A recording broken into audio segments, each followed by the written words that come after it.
ডানা গজিয়েছে তোর। কিছু সময়ের ব্যবধানে কাজের মেয়ে থেকে নিজেকে এই বাড়ির মালকিন ভাবতে শুরু করেছিস। তোকে আজ আমি মেরেই ফেলবো। বলে চুলের মুঠি ধরে টানতে টানতে ফুলে সজ্জিত বিছানা থেকে নামিয়ে নিয়ে এলো সদ্য বিবাহিত নববধূকে, তার স্বামী নামক নির্দয় ব্যক্তি। অঙ্কন ভাই, লাগছে আমার। মনে হচ্ছে মাথা থেকে সব চুল উপড়ে যাচ্ছে। মাথা ব্যথায় টনটন করছে। প্লিজ চুলের মুঠি ছাড়ুন অঙ্কন ভাই। আমাদের ভয়েস অফ নয়ন ইউটিউব চ্যানেলের রোমান্টিক লাভ স্টোরি গল্প শুনতে এখনই আমাদের চ্যানেলটি সাবস্ক্রাইব করে রাখুন। ধন্যবাদ।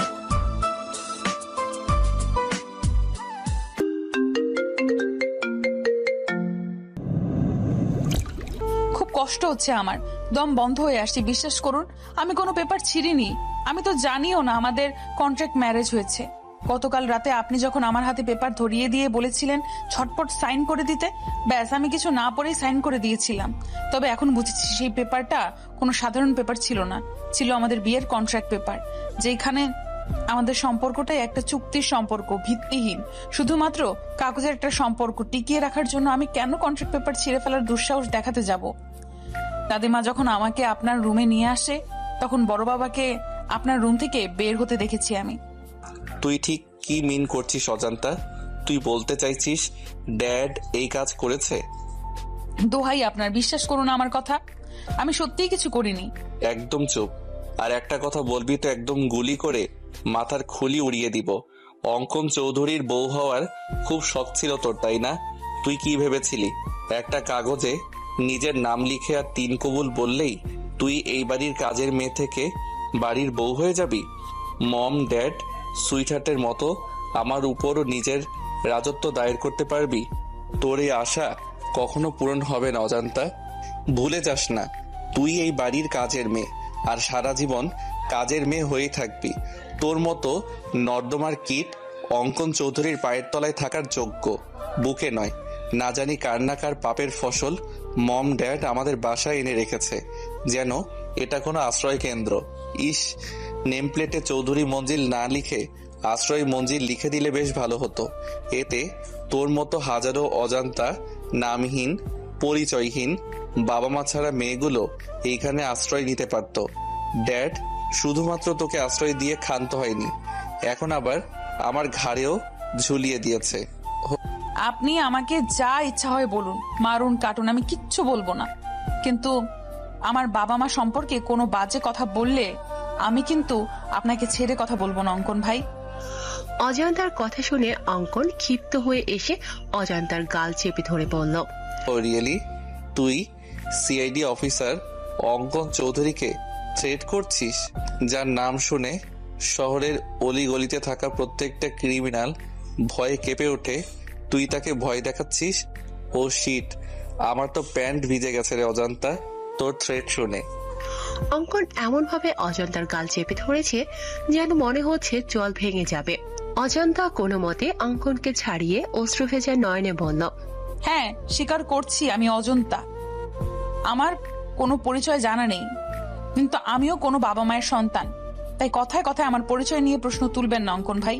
আমি সত্যি আপনার মতো একজন সৎ, ন্যায়বান সিআইডি অফিসার, যাকে তরুণ প্রজন্মের ছেলেমেয়েরা নিজের আইডল মনে করে, তার মতো একজন হতে চাই, যাকে নিয়ে প্রেস মিডিয়ার লোকজনদের গঞ্জনার শেষ নেই।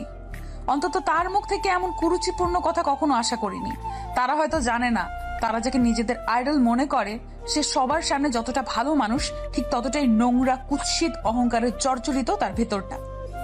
বাহ বাহ, তোর দেখে খুব উন্নতি হয়েছে অজান্তা।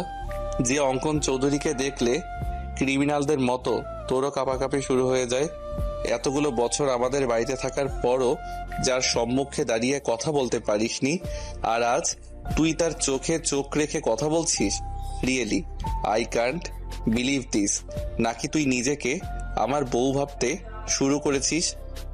বামন হয়ে চাঁদে হাত দেওয়ার স্বাদ থাকলেও সাধ্য নেই আমার। বড় বাবা রাস্তা থেকে তুলে এনে আমাকে নতুন একটা জীবন দিয়েছে। ফ্রিতে খাচ্ছি, থাকছি, পড়ছি, এটাই অনেক। আর কোনো চাওয়া পাওয়া নেই আমার। লাইক সিরিয়াসলি তোর সত্যি আর কোনো চাওয়া নেই? তাহলে মরতে মরতে আমার রুমে কেন এসেছিস তুই? বেরিয়ে যা আমার রুম থেকে, তোকে সহ্য হচ্ছে না আমার। আমাকে নিয়ে যদি আপনার এতই সমস্যা, তাহলে কেন বিয়ে করলেন আমাকে? কেন বিয়ে নামক একটা চুক্তির মিথ্যা সম্পর্কে জড়িয়ে দিয়ে আমার জীবনটা নষ্ট করে দিলেন? কেন অঙ্কন ভাই, কেন? এসব প্রশ্ন আমাকে না করে তোর নিজেকে কর, উত্তর পেয়ে যাবি। ড্রামাবাজ মহিলা, নিজের নাটক সাজিয়ে বড়লোক বাবার একমাত্র ছেলে শহরের নামকরা একজন সিআইডি অফিসারের গলায় ঝুলে পড়ে এখন আবার আমাকে জিজ্ঞেস করছে কেন বিয়ে করলেন। It's all because of you. আমি কোনো না। Stop all this nonsense. Don't say anymore. Just get out from my room. বলেই অঙ্কন অজান্তার হাত ধরে টানতে টানতে দরজার কাছে নিয়ে এসে দেখলো দরজা বাহিরে থেকে লক করা। মুহূর্তের মধ্যেই অঙ্কনের হাত মুষ্টিবদ্ধ হয়ে এলো, কপালে চিন্তার স্পষ্ট ছাপ দেখা গেল। নিজের রাগ কন্ট্রোল করতে না পেরে দরজায় পরপর 2-3টা লাথি মেরে দিয়ে বলল, ড্যাম ইট, কার এত বড় সাহস হলো আমার রুম বাইরে থেকে লক করার? অঙ্কনের কর্মকাণ্ডে আতঙ্ক হয়ে অজান্তা বলল, আপনি দয়া করে শান্ত হন অঙ্কন ভাই। আমি বড় মা বা দাদিমাকে ডাকছি, তারা এসে দরজা খুলে দিলে আমি এক্ষুনি বেরিয়ে যাব রুম থেকে। অজান্তা সবে বড় মাকে ডাক দিতে যাবে তার আগেই অঙ্কন ড্রয়ার থেকে একটা পিস্তল বের করে অজান্তার কপালে ঠেকিয়ে বলল, ভুলেও এই কাজ করতে যাবি না অজান্তা। এই 4 দেয়ালের মধ্যে যা হয়েছে, ভুলেও যদি মম, ড্যাড বা সুইটহার্টের কর্ণপাত হয়ে ট্রাস্ট মি, একদম গুলি করে তোর মাথার খুলি উড়িয়ে দিব। তারা যেন ঘুণাক্ষরেও আমাদের কন্ট্রাক্ট ম্যারেজের বিষয়ে, এমনকি আমাদের মধ্যকার দূরত্ব বুঝতে না পারে। অজান্তা চোখের পানি মুছে ঠোঁটে তাচ্ছিল্যের হাসি ঝুলিয়ে বলল, ড্রামাবাজ আমি না অঙ্কন ভাই, ড্রামাবাজ তো আপনি। নিজেকে কি অমায়িক ভাবে প্রেস, মিডিয়া, পরিবারের সদস্যদের কাছে উপস্থাপন করেন, অথচ সামান্য একটা মেয়েকেই সম্মান দিতে জানেন না। আবার বলছেন আপনি যেভাবে সবার সামনে ভালো মানুষ হয়ে থাকার নাটক করেন, ঠিক একইভাবে আমাকেও আপনার পরিবারের সদস্যদের সামনে সুখী কাপলের নাটক করতে। এসব নাটক আপনার সাথে যায় অঙ্কন ভাই, আমার মতো কাজের মেয়ের সাথে না। লিসেন, তোর ওই নন স্টপ বকবক শোনার টাইম বা ইচ্ছা কোনোটাই আমার নেই। তুই বিছানায় বসে আমার বিছানা নোংরা করে দিয়েছিস, এখন ঝটপট বেডশিট চেঞ্জ করে দিয়ে আমার চোখের সামনে থেকে সরে যা। অজান্তা বেডশিট চেঞ্জ করে দিয়ে বলল, আপনি নিজেই তো দেখলেন দরজা বাইরে থেকে লক করা, তাহলে আমি রুমের বাইরে যাব কিভাবে? আর কোথায় বা ঘুমাবো আমি? None of my business. বলে অঙ্কন লাইট অফ করে শুয়ে পড়ল। অজান্তা কি করবে বুঝতে না পেরে ঠাই সেখানে দাঁড়িয়ে রইল। ফজরের আজানের মিষ্টি ধ্বনি কর্ণপাত হতেই তন্দ্রা কেটে যাওয়ার সাথে সাথে আপনা আপনি দর্শনেন্দ্রিয় খুলে যায় অজান্তার। অজান্তার গাত্রে এখনো বিয়ের লাল বেনারসি জড়ানো রয়েছে। বিয়ে বাসরাত নিয়ে প্রত্যেকটা মেয়ের জীবনে নানা রকম জল্পনা কল্পনা থাকে।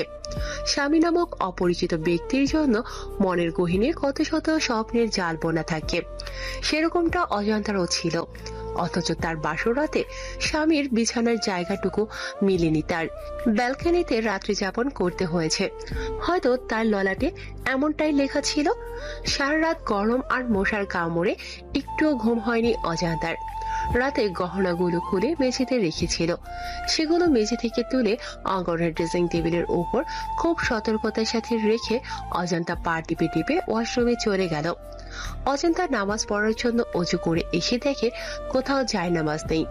পরক্ষণে অজান্তার চোখ পড়ে রাতে উঠিয়ে রাখা বেডশিটের ওপর। জায়নামাজ না পেয়ে অজান্তা বেডশিট বিছিয়ে ফজরের সালাত আদায় করে নেয়।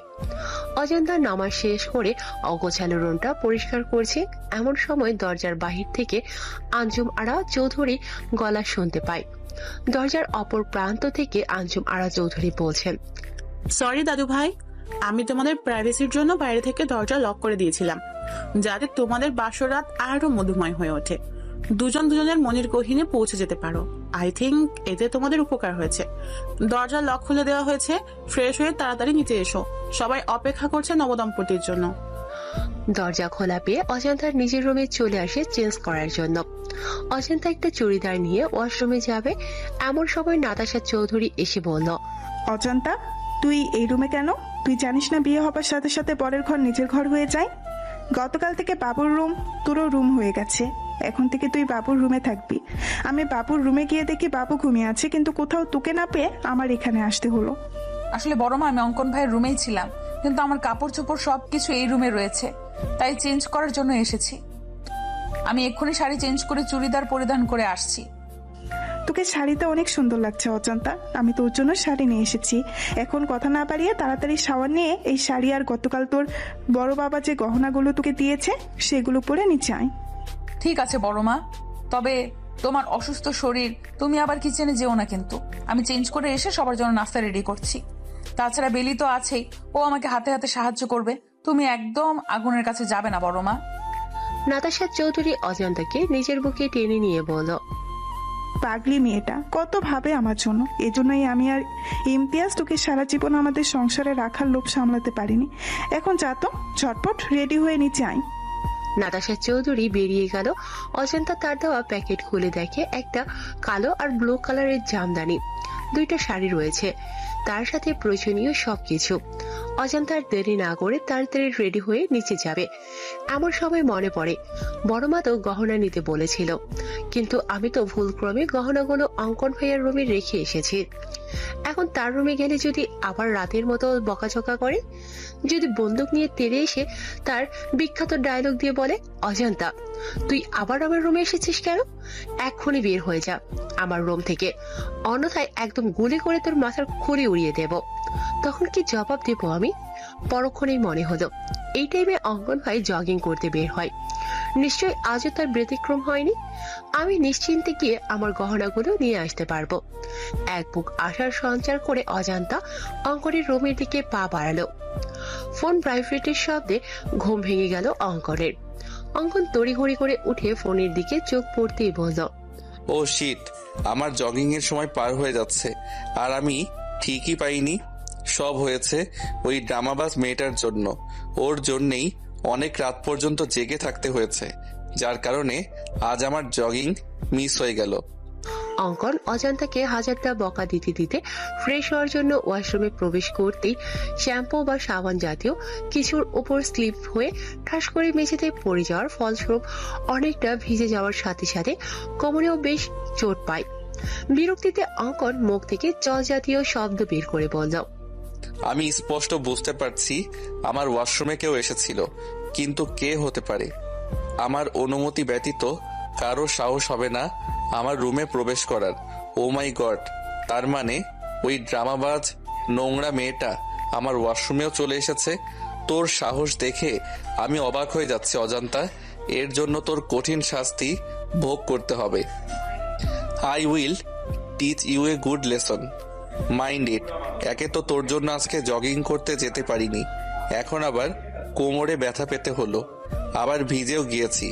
এখন তো শাওয়ার না নিয়ে বেরো হতে পারবো না, কিন্তু টাওয়েল তো আনিনি। অঙ্কন তাওয়াল নিতে আসবে এমন সময় রুম থেকে কারো পায়ের শব্দ শুনতে পেল। অঙ্কন ভাবছে নিশ্চয়ই সুইটহার্ট এসেছে। সে ওয়াশরুম থেকে হাঁক ছেড়ে বলল, সুইটহার্ট মাই ডার্লিং, আমার টাওয়েলটা একটু দিয়ে যাও তো। অজন্তা ভেবেছিল অঙ্কন ভাই নিশ্চয়ই রুমে থাকবে না। এই আশায় তার গহনাগুলো নেয়ার উদ্দেশ্যে অঙ্কনের রুমে এসে হাজির হয়েছিল, কিন্তু ওয়াশরুম থেকে তীব্র আওয়াজ শুনে বুঝতে পারে তার ধারণা ভুল। সে হাড়ে হাড়ে টের পাচ্ছে, যেখানে বাঘের ভয় সেখানেই সন্দেহ হয়। এই প্রবাদটার মানে অজন্তা তড়িঘড়ি করে গহনাগুলো নিয়ে রুম থেকে বের হতে যাবে, তার আগে আবারও শুনতে পায়, সুইটহার্ট কোথায় গেলে তুমি? দাও না আমার টাওয়েলটা। আমার কিন্তু শুধুমাত্র একটা হাফ প্যান্ট পরা। তুমি কি চাচ্ছ আমি হাফ প্যান্ট পরে তোমার সামনে আসি? তুমি টাওয়েল না দিলে আমি সত্যি সত্যি এই অবস্থায় তোমার সামনে চলে আসব। অজন্তা এদিক সেদিক তাকিয়ে বলল, দূর, কি মুসিবতে পড়ে গেলাম। এখন কি করব আমি? আমার কি তাকে সাহায্য করা উচিত? তাছাড়া অঙ্কন ভাই মনে করেছে রুমে তার সুইটহার্ট এসেছে, তাই আমি যদি টাওয়াল দিয়ে আসি তাহলে সে ভাববে সুইটহার্টই দিয়েছে। অজন্তা আকাশ কুসুম চিন্তা করে তাওয়াল নিয়ে দরজায় নক করল। অঙ্কনের মাথায় দুষ্টু বুদ্ধি চেপে বসে। অঙ্কন মুচকি হেসে বলে, সকাল সকাল সুইটহার্টের প্রেমের বইটা খুলে দিয়ে তাকে প্রেমের অতল সাগরে ভাসিয়ে নিয়ে গেলে কেমন হবে ব্যাপারটা? নিশ্চয়ই খুব বকা দিবে আমাকে, আমার কান মলে দিবে। দিক না, আমিও তো এমনটাই চাই। আমি আবারও সুইটহার্টের আগের মতো শাসন, আদর, ভালোবাসা পেতে চাই। বড্ড মিস করি শাসনগুলো। সে আদর, ভালোবাসা, শাসন পেতে আমাকে যদি এতটুকু দুষ্টুমি করতে হয় করব আমি। অজান্তা ভেতর থেকে অঙ্কনের কোনো রেসপন্স না পেয়ে আবারও দরজায় নক করার সাথে সাথে অঙ্কন হ্যাসকা টানে তাকে ওয়াশরুমে নিয়ে যেতে দুজনে ব্যালেন্স হারিয়ে শাওয়ারের নিচে পড়ে যায়। অজান্তা ভেতর থেকে অঙ্কনের কোনো রেসপন্স না পেয়ে আবারও দরজায় নক করার সাথে সাথে অঙ্কন হ্যাসকা টানে তাকে ওয়াশরুমে নিয়ে যেতেই দুজনে ব্যালেন্স হারিয়ে শাওয়ারের নিচে পড়ে যায়। শাওয়ারের নিচে পড়ে দুজনেই কাক ভেজা হয়ে গিয়েছে। অঙ্কন অজান্তার দিকে তাকিয়ে ভাবছে, শুনেছি বাঙালি মেয়েদের নাকি বিয়ের পরে সৌন্দর্য শতগুণ বেড়ে যায়। অজান্তার ক্ষেত্রেও তাই হয়েছে। হয়তো হয়েছে আজ ওকে সম্পূর্ণ অন্যরকম লাগছে, মনে হচ্ছে নতুন কোনো অজান্তাকে দেখছে। কিন্তু কেন? তখনই অঙ্কনের চোখ যায় অজান্তার নোজপিনের দিকে। অঙ্কন বুঝতে পারে অজান্তার সৌন্দর্যের বৃদ্ধির কারণ তার নোজপিন, যা এতদিন তার নাকে ছিল না। হঠাৎ করে নাক ফুল পড়েছে, যার কারণে তাকে সম্পূর্ণ অন্যরকম লাগছে। পরক্ষণে অঙ্কন কি হচ্ছে বুঝতে পেরে তড়িঘড়ি করে অজান্তার ওপর থেকে উঠে অজান্তাকে বলল, হাউ ডেয়ার ইউ, তোর সাহস হলো কি করে পারমিশন ছাড়া আমার রুমে প্রবেশ করার? নাকি আমার হাতে মরার স্বাদ জেগেছে তোর? দিব নাকি গুলি করে মাথার খুলি উড়িয়ে? অজান্তা মনে মনে বলল, দাদিমা সব সময় একটা কথা বলে, নরম মাটিতে নাকি কেঁচো লাগে বেশি। তাই আমি যত অঙ্কন ভাইয়ের সামনে দুর্বলতা প্রকাশ করব, অঙ্কন ভাই তত আমাকে আঘাত করবে, অপমান করবে, যেমনটা গতকাল রাতে করেছিল। অজান্তা নিজেকে সংযত করে বলল, আমি ইচ্ছে করে এসেছি নাকি? আপনি নিজেই বারবার টাওয়াল চাচ্ছিলেন, তাই বাধ্য হয়ে আমার আসতে হয়েছে। তুই কি সুইটহার্ট? আমি সুইটহার্টকে টাওয়েল দেওয়ার জন্য ডেকেছি, তোকে নয়। আমি তো আপনার উপকার করতে এসেছিলাম, কিন্তু আপনি যে আমার হাত ধরে টেনে ভেতরে নিয়ে আসলেন, আমাকে ভিজিয়ে দিলেন, এই বেলায় কিছুই না। আর আমি কিছু বলতে গেলেই আপনার সেই চিরচেনা এক ডায়লগ দিবেন, একদম গুলি করে মাথার খুলি উড়িয়ে দিব। বলি কি, এ পর্যন্ত কয়টা মানুষের গুলি করে মাথার খুলি উড়িয়ে দিয়েছেন? তোর সাহস দেখে সত্যি আমি অনেক অবাক হয়ে যাচ্ছি। এক রাতের ব্যবধানে মুখে খই ফুটতে শুরু হয়ে গিয়েছে। রাতেও তোর চোখে মুখে আমি ভয়ের স্পষ্ট ছাপ দেখতে পেয়েছি, বাট এখন সেই ভয়ের ছাপ নেই। এক রাতেই এত চেঞ্জ? আপনি বাঘ না ভাল্লুক যে আপনাকে ভয় পেতে হবে? হ্যাঁ, আগে ভয় পেয়েছি, কারণ তখন আপনি অন্য পুরুষ ছিলেন, আর এখন আপনি বিয়ে করা বর আমার। বিয়েটা যেভাবেই হোক হয়েছে তো। বড়মা বলেছে বিয়ের পরে বরের সবকিছু নিজের হয়ে যায়, তাই এটা যেমন আপনার রুম তেমনি আমারও রুম। আর নিজের রুমে প্রবেশ করতে যদি অনুমতি নিতে হয়, তাহলে আপনিও আমার থেকে অনুমতি নিয়ে রুমে প্রবেশ করবেন। অঙ্কন কিছু বলতে যাবে তার আগেই রুম থেকে আলিশা হাঁক ছেড়ে বলল, অজান্তা আপু, অঙ্কন ভাইয়া, তোমরা কি করছো ওয়াশরুমে? মাই গড, তোমাদের কি রুমে জায়গা কম পড়েছে যে ওয়াশরুমে গিয়ে রোমান্স করতে হচ্ছে? তোমাদের রোমান্স শেষ হলে তাড়াতাড়ি নিচে আসো, সবাই তোমাদের জন্য অপেক্ষা করছে। আলিশার সাড়া পেয়ে অজান্তা নিজের রুমে গিয়ে চেঞ্জ করে অন্য একটা শাড়ি পরে নিচে এসে দেখে সবাই ব্রেকফাস্ট না করে তাদের জন্য অপেক্ষা করছে। অজান্তা ডাইনিং টেবিলে এসে দেখে হরেক রকমের রেসিপি রান্না হয়েছে, যার মোমো গন্ধে পুরো বাড়ি ছড়িয়ে গিয়েছে। অজান্তা মেকি রাগ দেখিয়ে নাতাশা চৌধুরীকে বলল, তোমাকে বারণ করেছিলাম বড়মা কিচেনে যাবে না, তবু কেন অসুস্থ শরীর নিয়ে রান্না করতে গেলে? তাছাড়া ব্রেকফাস্টে তো ভারী কোনো খাবার খাওয়া হয় না, তাহলে আজ ঘটা করে এত আয়োজন কেন? তোকে হয়তো আমি গর্ভে ধারণ করিনি, কিন্তু সেই ছোটবেলা থেকে মায়ের আদর দিয়ে তোকে বড় করেছি। সেই ছোট্ট মেয়েটা আজ নতুন জীবনের সূচনা করেছে। তার খুশির জন্য আমার এইটুকু কষ্ট কিছুই না। সাধারণত বিয়েতে কত বড় আয়োজন করা হয়, আমরা তো সেই ধরনের কিছুই করিনি, তাই নিজের সামান্য কিছু ট্রাই করেছি। অবশ্য আমি একা করিনি, আলিশা বেবিও সাহায্য করেছে আমাকে।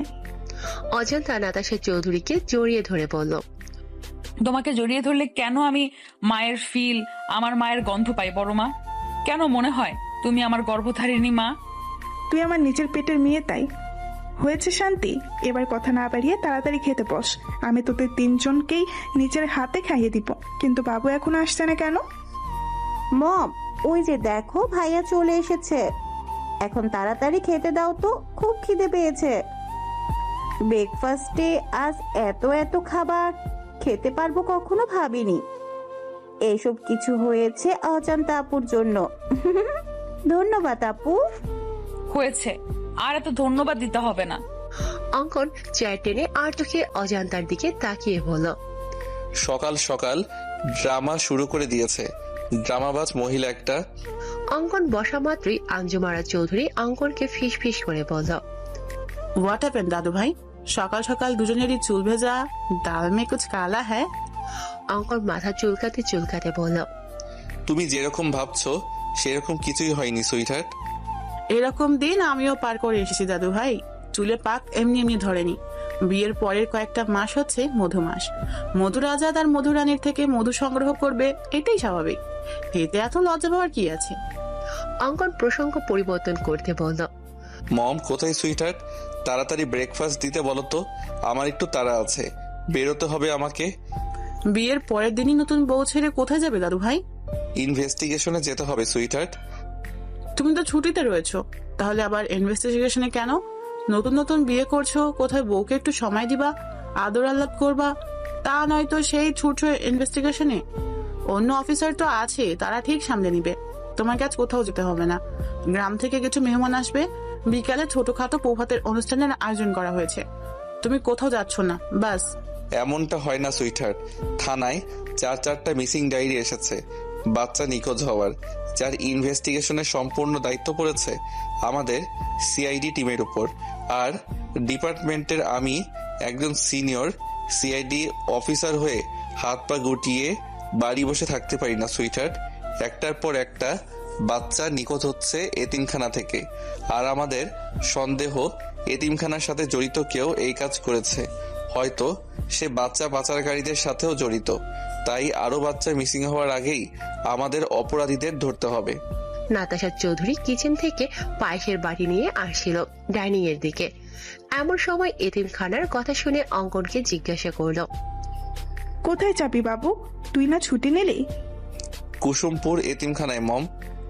কুসুমপুর এতিমখানার কথা শুনে নাতাশা চৌধুরীর হাত থেকে পায়েসের বাটি নিচে পড়ে বাটিতে থাকা পায়েস মেঝেতে ছড়িয়ে ছিটিয়ে যায়। তুমি শুধু শুধু টেনশন করছো বৌমা। তুমি যেরকম ভাবছো সেরকম কিছুই হবে না। দেখো আম্মা, কুসুমপুর এতিমখানায় গিয়ে যদি বাবুর অতীত তার সামনে চলে আসে, বাবু যদি ওর নিজের সম্পর্কের সবটা জেনে যায়, আর যদি আমাদের ভুল বুঝে দূরে সরে যায়, তখন কি নিয়ে বাঁচবো আমি? তুমি অযথা টেনশন করছো। তাছাড়া তুমি কোনো অন্যায় তো করোনি। তোমার প্রয়োজন ছিল একটা সন্তানের, আর দাদু ভাইয়ের প্রয়োজন ছিল একটা পরিবার, মা বাবা। দাদু ভাই একটা পরিবার পেয়েছে, তুমি পেয়েছো একটা সন্তান।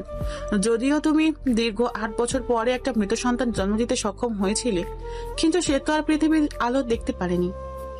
না না আম্মা, আমি মৃত সন্তান জন্ম দেইনি। যদিও চেক আপ করে আমাকে বলা হয়েছিল আমার ছেলে সন্তান হবে, কিন্তু আমার স্পষ্ট মনে আছে যখন আমার জ্ঞান ছিল আমি কন্যা সন্তানের কান্নার আওয়াজ পেয়েছিলাম। অর্থাৎ আমি কন্যা সন্তানে জন্ম দিয়েছিলাম, কিন্তু যখন আমার জ্ঞান ফিরে আসে নার্স আমার কাছে একটা মৃত ছেলে সন্তান দেয় আর বলে আমি মৃত সন্তান জন্ম দিয়েছি। আমি আগেও আপনাদের বলেছি আম্মা, কিন্তু আপনারা কেউ আমার কথা বিশ্বাস করেনি। উল্টো আমাকে সন্তান হারানোর বেদনায় মানসিক রোগী বলেছেন।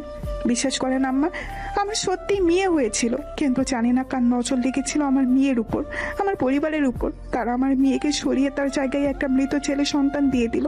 আর ইমতিয়াজও ভেবেছিল আমি হয়তো 8 বছর পর কোনো মৃত সন্তান মেনে নিতে পারিনি, তাই উল্টাপাল্টা বকেছি, যার কারণে ইমতিয়াজও আমার মেয়েটার কোনো খোঁজ করেনি। বলে কান্নায় ভেঙে পড়লেন নাতাশা চৌধুরী। এখন আর এসব বলে কি লাভ বৌমা? যা হবার হয়েছে। এখন বেশি না বকে তুমি একটু বিশ্রাম নাও। অঙ্কন আর তার টিমের সদস্যরা 5 মিনিট আগে কুসুমপুর এতিমখানায় এসে পৌঁছেছে। এতিমখানায় প্রায় 300-400 বাচ্চা রয়েছে, যার পরিচালনার দায়িত্ব নিয়েছেন স্থানীয় এলাকার চেয়ারম্যান রওনক হোসেন, এবং তার সাথে কিছু ফাউন্ডেশন যুক্ত রয়েছে, যা থেকে এতিমখানার বাচ্চাদের জন্য বিভিন্ন অনুদান আর্থিক সহায়তা প্রদান করা হয়। একে একে যখন 4টা বাচ্চা নিখোঁজ হয়ে যায়, তখন রওনক হোসেন নিজে থানায় গিয়ে মিসিং ডায়েরি করে আসে। অঙ্কন এসে রওনক হোসেনকে জিজ্ঞাসা করল, আচ্ছা চেয়ারম্যান সাহেব, এসব হলো কিভাবে? 4টা বাচ্চা কি একসাথে নিখোঁজ হয়েছে নাকি আলাদা আলাদা ভাবে? স্যার, আমি চেয়ারম্যান মানুষ, আমার নানান কাজে ব্যস্ত থাকতে হয়। আমি শুধুমাত্র এতিমখানা পরিচালনা করি, কিন্তু বাচ্চাদের দেখাশোনা করতে রহমত চাচাকে অনেক বিশ্বস্ত একজন লোক। রহমত চাচা অনেক বিশ্বস্ত একজন লোক, অনেক আগে থেকে এখানে রয়েছে। অর্থাৎ আমার আগে এতিমখানা পরিচালনা করতো আমার বাবা। রহমত চাচা তখন থেকেই এখানে রয়েছে। 2 দিন আগে রহমত চাচা আমাকে ফোন করে বলে যে রাব্বি নামের একটা ছেলেকে অনেকক্ষণ যাবৎ দেখতে পাচ্ছে না। পরে নাকি বেলা জানায় সকাল 10টা নাগাদ রাব্বির দুঃসম্পর্কের কোনো মামা এসে রাব্বিকে নিয়ে গেছে, তবে বিকালের মধ্যে এসে রাব্বিকে আবার দিয়ে যাবে, কিন্তু রাব্বি আর ফিরে আসেনি। বিকাল করে সন্ধ্যা হয়ে যায়, কিন্তু আর যখন সবাই রাব্বিকে খুঁজতে ব্যস্ত হয়ে পড়ে তখন আলিফ নামের ছেলেটা নিখোঁজ হয়ে যায়। 1 মিনিট চেয়ারম্যান সাহেব, এই বেলাকে? অঙ্কনের কথা শুনে পাশ থেকে একটা মধ্যবয়সী মহিলা বলে উঠল, আমি করছি সাহেব। এই বেলা 1 নাম্বারের কুটনি বেডি, একজনের কথা অন্যজনের কাছে লাগানোর কাজ। বেয়াদব একটা মহিলা, ওর মধ্যে কোনো শিক্ষা দীক্ষা নাই, আছে খালি কুটনামি ওনার গুণ। ওর ওই কুটনামির জন্য ওর বর ওরে তালাক দিছে, তাই এখন এই এতিমখানায় এসে উঠিছে। এতিমখানার রান্ধার কাম করে ওই কুটনি বেডি। আমার মনে হচ্ছে ওই কুটনি বেডি নিশ্চয়ই এই কাজের লগে জড়িত আছে। ওই বেডি এই ফুলের মতন বাচ্চাগুলান রে গায়েব করেছে। কিন্তু তুমি কে? আমি রেশমি সাহেব। আমি আগে এই এতিমখানার রান্ধার কাম করতাম, কিন্তু ওই বেলা কুটনি উড়ে এসে জুড়ে বসে। কে কুটনি আর কে শুটনি সেটা আমরা ঠিকই বের করে নিব। তোমরা এইটা বলো যে এই কুটনি এই বেলা কে কোথায় পাবো? চেয়ারম্যান সাহেব বলল, স্যার, ওই বেলা ওইখানেই থাকে, তবে আজ সকাল থেকে ওকে কোথাও দেখতে পাচ্ছি না। আমি কইছিলাম না সাহেব, ওই কুটনি বেলা এর সাথে জড়িত। আপনারা আসবেন জানতে পারে হয়তো কোন হানে ঘামটি মেরে বসে আছে। আপনি খালি একবার আমারে হুকুম দেন সাহেব, আমি ওই কুটনির চুলের মুঠি ধরে টাইনে নিয়ে আসবানি। তাহলে তো তুমি নিশ্চয়ই জানো বেলা কোথায় গিয়েছে। এখন ঝটপট বলে দাও বেলা কোথায়। রেশমি আমতা আমতা করে বলল, না না সাহেব, আমি কিছু জানি না। ওই রাগের বসে এত কিছু করে ফেলেছি সাহেব। বুঝতে পেরেছি, বেলার প্রতি অনেক ক্ষোভ জমে আছে তোমার। আমার চোর অপবাদ দিয়ে বেলা আমার জায়গা দখল করেছে সাহেব। ক্ষোভ তো থাকারই কথাই, তবে আমি সত্যি জানি না এই বেলা কুটনি কনে গিয়ে মরিছে। ঠিক আছে, সমস্যা নেই, আমরা ঠিক জেনে নিব। রেশমি ফিস ফিস করে বলল, ওই বেলা কুটনি যেই হানেই যাক ওর মুখে যেন ঠাডা পড়ে, ওরা যেন কাল নাগিনী সবল দিয়ে মারে, শয়তান বেটি। রেশমি যদিও ফিস ফিস করে কথাগুলো বলেছেন, তবুও অঙ্কনের কান পর্যন্ত ঠিক পৌঁছে গেছে। অঙ্কন মুস্কি হেসে রেশমির ভাষা ফলো করে বলল, বেডি মাইন্সের শত্রু। আজ বিকেলে ছোটখাটো বৌভাতের অনুষ্ঠানের আয়োজন করার কথা ছিল, কিন্তু অঙ্কন না থাকায় অনুষ্ঠান ক্যান্সেল করা হয়েছে। অজান্তা অঙ্কনের ব্যালকনিতে দাঁড়িয়ে রয়েছে। এমন সময় দেখে বেরি তার সমস্ত জিনিসপত্র অঙ্কনের রুমে নিয়ে এসেছে, যা দেখে অজান্তা অনেকটা অবাক হয়ে জিজ্ঞেস করল, এ কি বেলি, তুমি আমার সব জিনিসপত্র অঙ্কন ভাইয়ের রুমে নিয়ে এসেছো কেন? আমি বলেছি। পাশ থেকে নাতাশা চৌধুরী বললেন, এখন থেকে তোর সবকিছু এখানেই থাকবে। নে, তোর কাপড় চোপড় আলমারিতে গুছিয়ে রাখ। বড়মা, কি হয়েছে তোমার? তোমাকে এমন লাগছে কেন? চোখ ফোলা, নাক লাল হয়ে আছে, নিশ্চয়ই অনেক কান্না করছো। কিন্তু কেন বড়মা? তোমাকে মাঝে মাঝে দেখি লুকিয়ে লুকিয়ে কান্না করো। কিসের এত কষ্ট তোমার বড়মা? বলো না বড়মা। তোমার কষ্টে আমার ভালো লাগে না, আমার কলিজা ছিঁড়ে বেরিয়ে আসতে চায়। বলো না বড়মা, কি হয়েছে তোমার? নাতাশা চৌধুরী কোনো কথার উত্তর না দিয়ে চুপচাপ রুম থেকে বেরিয়ে আসে। অজান্তা চোখের পানি মুছে তার কাপড় চোপড় আলমারিতে গুছিয়ে রাখছে। এমন সময় একটা ছবির দিকে চোখ পড়তেই থমকে যায় অজান্তা। অজান্তা ছবিটা হাতে নিয়ে বলে, আরে এইটা তো আমার নিজেরই ছবি। অজান্তা ভালো করে লক্ষ্য করে দেখে শুধু একটা না, হাজারটা ছবি, যেগুলো দেখে বোঝা যাচ্ছে ছবিগুলো লুকিয়ে তোলা হয়েছে। অজান্তা ভাবছে, অঙ্কন ভাইয়ের আলমারিতে আমার ছবি, তাও আবার লুকিয়ে রাখা হয়েছে। কিন্তু কেন? অঙ্কন ভাই তোমার নিজের ছেলে না, তার সাথে তোমার রক্তের কোনো সম্পর্ক নেই, তাই না বড় মা? কি সব আবল তাবল বকছিস অজান্তা? বাবু আমার নিজের ছেলে, তোকে এসব কথা কে বলছে? এই কাগজটা জানো এটা কিসের কাগজ? জন্ম নিবন্ধনের কাগজ, এখানে অঙ্কন ভাইয়ের নামের জায়গায় অঙ্কন চৌধুরী নয়, অঙ্কন তালুকদার দেওয়া। আর বাবা তুহিন তালুকদার আর মা নাজমা তালুকদার। আজ যখন তুমি আর দাদিমা গল্প করছিলে তখন সবটা শুনেছি আমি, তখনই আমার মনে সন্দেহ জাগে। আর এই লকারের সমস্ত জিনিস অঙ্কন ভাইয়ের, সেটা আমি আগে থেকেই জানতাম। তাই তুমি যখন ঘুমিয়েছিলে আমি লুকিয়ে তোমার থেকে চাবি নিয়ে এই তালাবদ্ধ ঘরে এসেছিলাম। ব্যাস, এইখানে এসে দুধ কা দুধ পানি কা পানি হয়ে গেল, আমার সমস্ত সন্দেহ দূর হয়ে গেল। এরপরও তুমি নিশ্চয়ই বলবে না যে অঙ্কন ভাই তোমার নিজের ছেলে? হ্যাঁ, বাবুর সাথে আমার রক্তের কোনো সম্পর্ক নেই, কিন্তু নিচে জন্ম না দিলে কি মা হওয়া যায় না? সেই ছোটবেলা থেকে বাবুকে আমি মাতৃ স্নেহ দিয়ে বড় করেছি। আমি ভাবতেও পারি না বাবু আমার রক্ত নয়। কিন্তু তুমি বড় বাবা চাইলেই তো অঙ্কন ভাইকে দত্তক নিতে পারতে। তোর বড় বাবার সাথে আমার রিলেশন করে বিয়ে হয়, যা। তোর দাদু মানলেও দাদিমা মেনে নিতে পারেনি। পরে সে সত্যতাই আমি যদি বিয়ের বছরেই তার বংশের প্রদীপ জ্বালাতে পারি তাহলে সে আমাকে মেনে নিবে। আমাকে ছেলে সন্তানের জন্ম দিতে হবে, কিন্তু 7 বছর চেষ্টার পরেও কোনো সন্তানের মুখ দেখতে পারিনি আমি। কত ডক্টর কবিরাজ দেখিয়েছি, কিন্তু দিন শেষে শূন্য হাতে ফিরেছি। অবশেষে 8ম বছরে আল্লাহ আমার দিকে মুখ তুলে চান। আমি কনসিভ করি, কিন্তু প্রচণ্ড অসুস্থ হয়ে পড়ি। সম্পূর্ণ বেড রেস্টে থাকতে হয়েছিল। যেদিন আমার ডেলিভারি ডেট ছিল সেদিন হঠাৎ ইমতিয়াজের জরুরি একটা কাজ পড়ে যায়। অবশ্য ইমতিয়াজ যেতে চায়নি, আমি আমার উপর ভরসা করে ইমতিয়াজকে জোর করে পাঠিয়েছিলাম। এটুকু বলেই থামলেন নাতাশা চৌধুরী। তারপর কি হলো বড় মা? আমাকে ওটিতে নেওয়া হলো। আমার মেয়ে হয়েছিল, কিন্তু আমাকে বলা হয়েছিল আমার ছেলের সন্তান হয়েছে, তবে জীবিত নয়, মৃত সন্তান। প্রচণ্ড ভেঙে পড়ি আমি। কিছুদিন পরে যখন সুস্থ হই তখন ডাক্তার জানিয়ে দেয় আমি কখনো মা হতে পারবো না। এই কথা শুনে তোর দাদিমা ইমতিয়াজকে বলে আমাকে ডিভোর্স দিতে, কিন্তু ইমতিয়াজ আমাকে ডিভোর্স দেয় না। এতে আম্মা ইমতিয়াজের উপরও রেগে যায়। তারপর আমরা কুসুমপুরে এতিমখানায় সন্ধান পাই। সেখানে গিয়ে বাবুকে মনে ধরে আমার। আমি তাকে দত্তক নিতে চাই, কিন্তু তোর দাদিমা নিতে নারাজ ছিল। তার এক কথা, দত্তক নিলে ওই ছেলের ঠাঁই হবে না চৌধুরী মঞ্জিলে। আমার কথা অনুযায়ী বাবুকে দত্তক নিতে পারি না। বাবু তখন বাচ্চা ছেলে ছিল, কিছু বোঝার বয়স হয়নি তখন। ও জানে আমরাই ওর বাবা মা, কিন্তু এখানে থেমে থাকেনি। বাবুকে চৌধুরী মঞ্জিলে আনার পর এতটুকু বাচ্চাকে বারবার প্রাণে মেরে ফেলার চেষ্টা করা হয়েছে। কে বা কারা এমন করেছে আমরা বুঝতেও পারিনি। পরে অনেক চিন্তা ভাবনা করে বাবুকে কানাডা পাঠিয়ে দিই আমার বোনের কাছে। আমার বাবু বিডিতে ফেরার সময় তো তুই চৌধুরী মঞ্জিলে ছিলি। এরপরের ঘটনা তো অজানা নয়। হ্যাঁ, কিন্তু একটা বিষয় আমি কিছুতেই বুঝতে পারছি না। কোন বিষয়?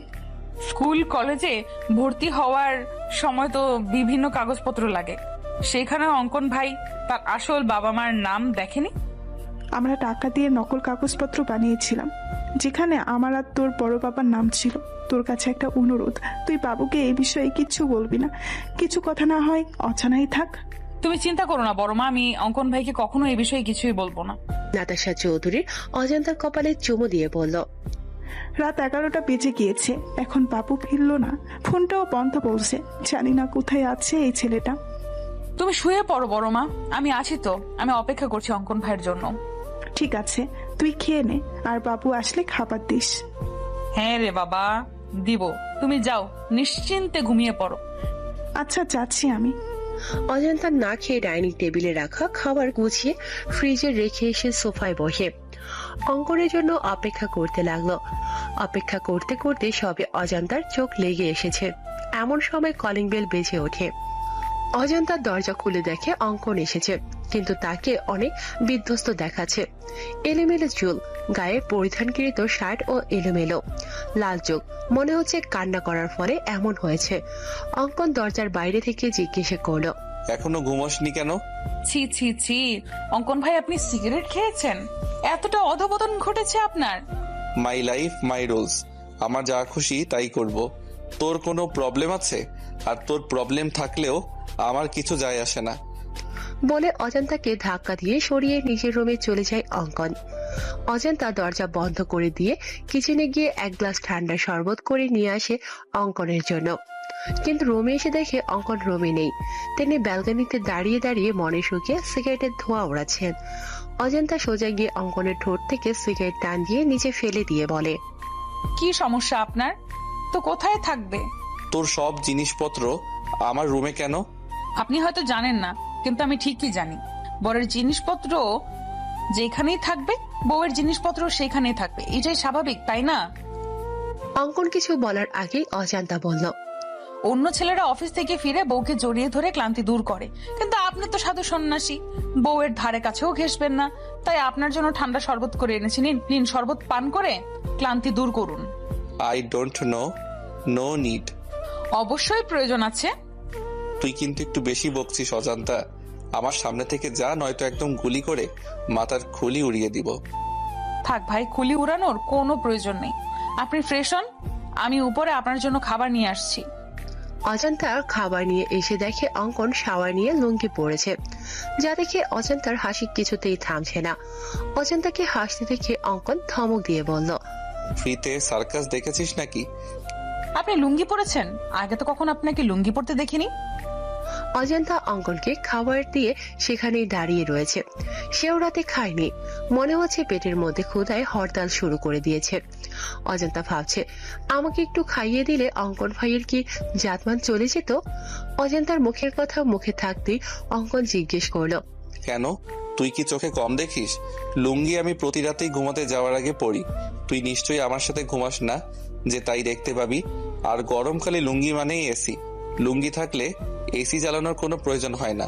এখন বেশি কথা না বলে খাবার রাখ আর বিদায় হ। রাতে খেয়েছিস তুই? ব্যাস এইটুকু কথায় অজন্তার মনে যেন প্রেমের বইটা বইতে শুরু করলো। অজন্তা অনেকটা অভিমানে সুরে বলল, আমার ক্ষুধা নেই। আমি জিজ্ঞেস করেছি খেয়েছিল কিনা, ক্ষুধা আছে কি নেই এটা জিজ্ঞেস করিনি। বেশ অপমান বোধ করে অজন্তা। অজন্তা ভাবছে রুম থেকে বেরিয়ে যাবে, কিন্তু তার আগেই অজন্তাকে অবাক করে দিয়ে অঙ্কন এক লোকমা খাবার অজন্তার মুখের সামনে তুলে ধরে, যা দেখে খুশিতে অজন্তার চোখে পানি চলে আসে। অজন্তা আবেগে আপ্লুত হয়ে জিজ্ঞেস করে, আমাকে ভালোবাসেন অঙ্কন ভাই?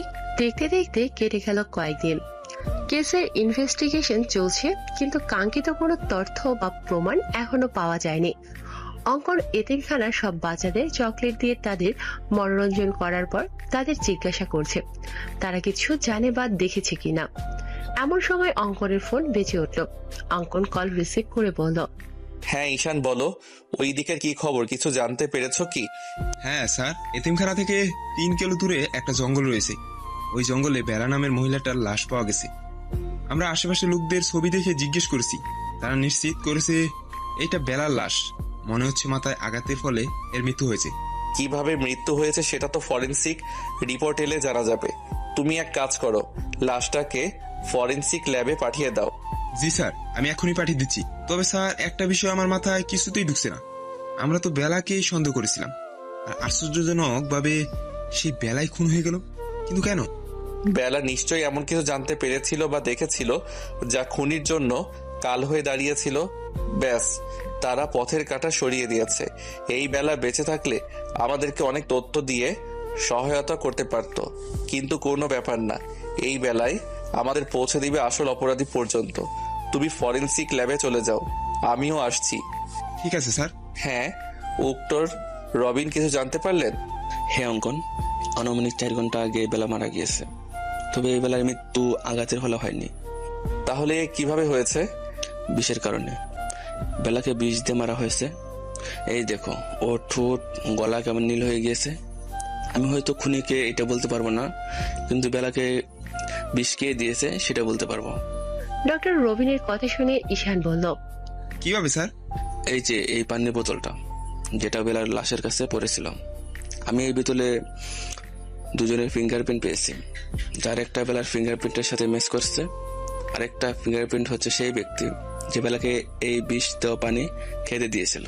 অঙ্কন বলল, এবার আমার কাছে বিষয়টা একদম পানির মতো পরিষ্কার হয়ে গেল।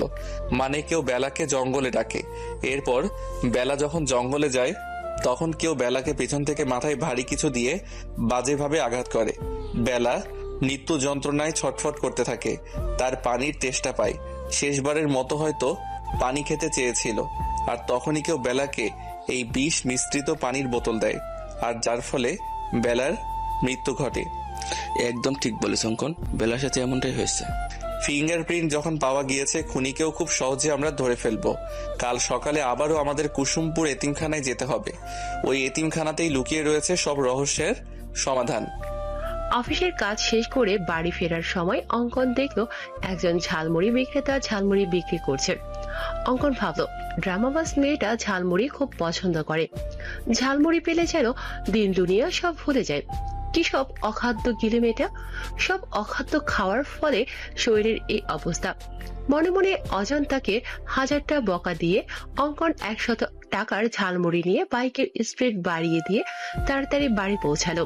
অঙ্কন ভেবেছিল হয়তো অজন্তা তার ফেরা অবধি অপেক্ষা করবে, কিন্তু কলিং বেল পেয়ে দরজা খুলে দিল নাতাশা চৌধুরী।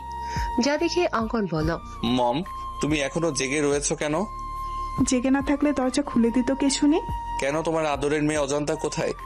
অজন্তা বলল যে ওর নাকি শরীর খারাপ লাগছে, তাই আমি ওকে রুমে পাঠিয়ে দিয়েছি। অঙ্কন বলল। শরীর খারাপ টারাপ কিছু না, সব ওর ড্রামা। মানে কি বলতে চাইছিস বাবু? কিছু না মম। ঠিক আছে, ফ্রেশ হয়ে আয়, আমি খাবার দিচ্ছি। ঠিক আছে মম। অঙ্কন রুমে এসে দেখলো অজান্তা ব্যালকনিতে বিছানা করেছে। হঠাৎ অঙ্কনের দিকে চোখ পড়া মাত্রই এক হাত ঘোমটা টেনে দিল, যা দেখে অঙ্কন মুচকি হেসে বলল, বাব্বা, মহারানীর রাগ এখনো কমেনি। অঙ্কন ব্যালকনিতে গিয়ে বলল, কি মজার ঝালমুড়ি রে অজান্তা, আমার জীবনেও এমন মজার ঝালমুড়ি আমি খাইনি। আজ রাতে ঝালমুড়ি দিয়েই ডিনারের কাজ সম্পন্ন করব। ঝালমুড়ির কথা শুনে অজান্তার জিহ্বা লক লক করছে। এমনিতে ঝালমুড়ি তার খুব পছন্দের। অজান্তা সামান্য একটু ঘোমটা সরিয়ে দেখলো অঙ্কন সত্যি সত্যি ঝালমুড়ি খাচ্ছে। অজান্তার মন চাচ্ছে ছো মেরে অঙ্কনের হাত থেকে ঝালমুড়ি নিয়ে খাওয়া শুরু করতে, কিন্তু না, সে এতটাও নির্লজ্জ নয়। মুহূর্তের মধ্যে অজান্তার চোখ ভিজে এলো। মনে পড়ে গেল সেদিন রাতের ঘটনা। অজান্তা যখন আবেগে আপ্লুত হয়ে অঙ্কনকে জিজ্ঞেস করেছিল, আমাকে ভালোবাসেন অঙ্কন ভাই? উত্তরে অঙ্কন ভাতের লোকমাটা অজান্তার মুখের সামনে থেকে নিয়ে নিজে খেয়ে ফেলে বলল, সামান্য এক লোকমা ভাত খাইয়ে দিতে চেয়েছি আর ভেবেছিস আমি তোকে ভালোবাসি? থাক, প্রয়োজন নেই তোকে খাইয়ে দেওয়া। এবার নিশ্চয়ই তোর প্রশ্নের উত্তর পেয়ে গেছিস। না, উত্তর পাইনি।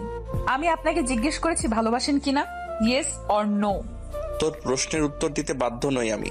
এই মুহূর্তে তোর মুখও দেখতে ইচ্ছে হচ্ছে না আমার। সরে যা আমার সামনে থেকে। মুহূর্তের মধ্যে অজান্তা কোমল হৃদয় ব্যথিত হয়ে ওঠে। অজান্তা টলমলে চোখে বলল, ঠিক আছে, দেখতে হবে না আমার মুখ আপনাকে। এরপর থেকে অজান্তা অঙ্কনকে এড়িয়ে চলছে, তার সামনেও আসছে না। ভুলবশত চোখাচোখি হয়ে গেলে তৎক্ষণাৎ ঘোমটার আড়ালে নিজেকে লুকিয়ে রাখছে। পুরনো কথা মনে করে ঘোমটার আড়ালে চোখের পানি মুছে নিল অজান্তা, যা অঙ্কনের চোখ এড়ালো না।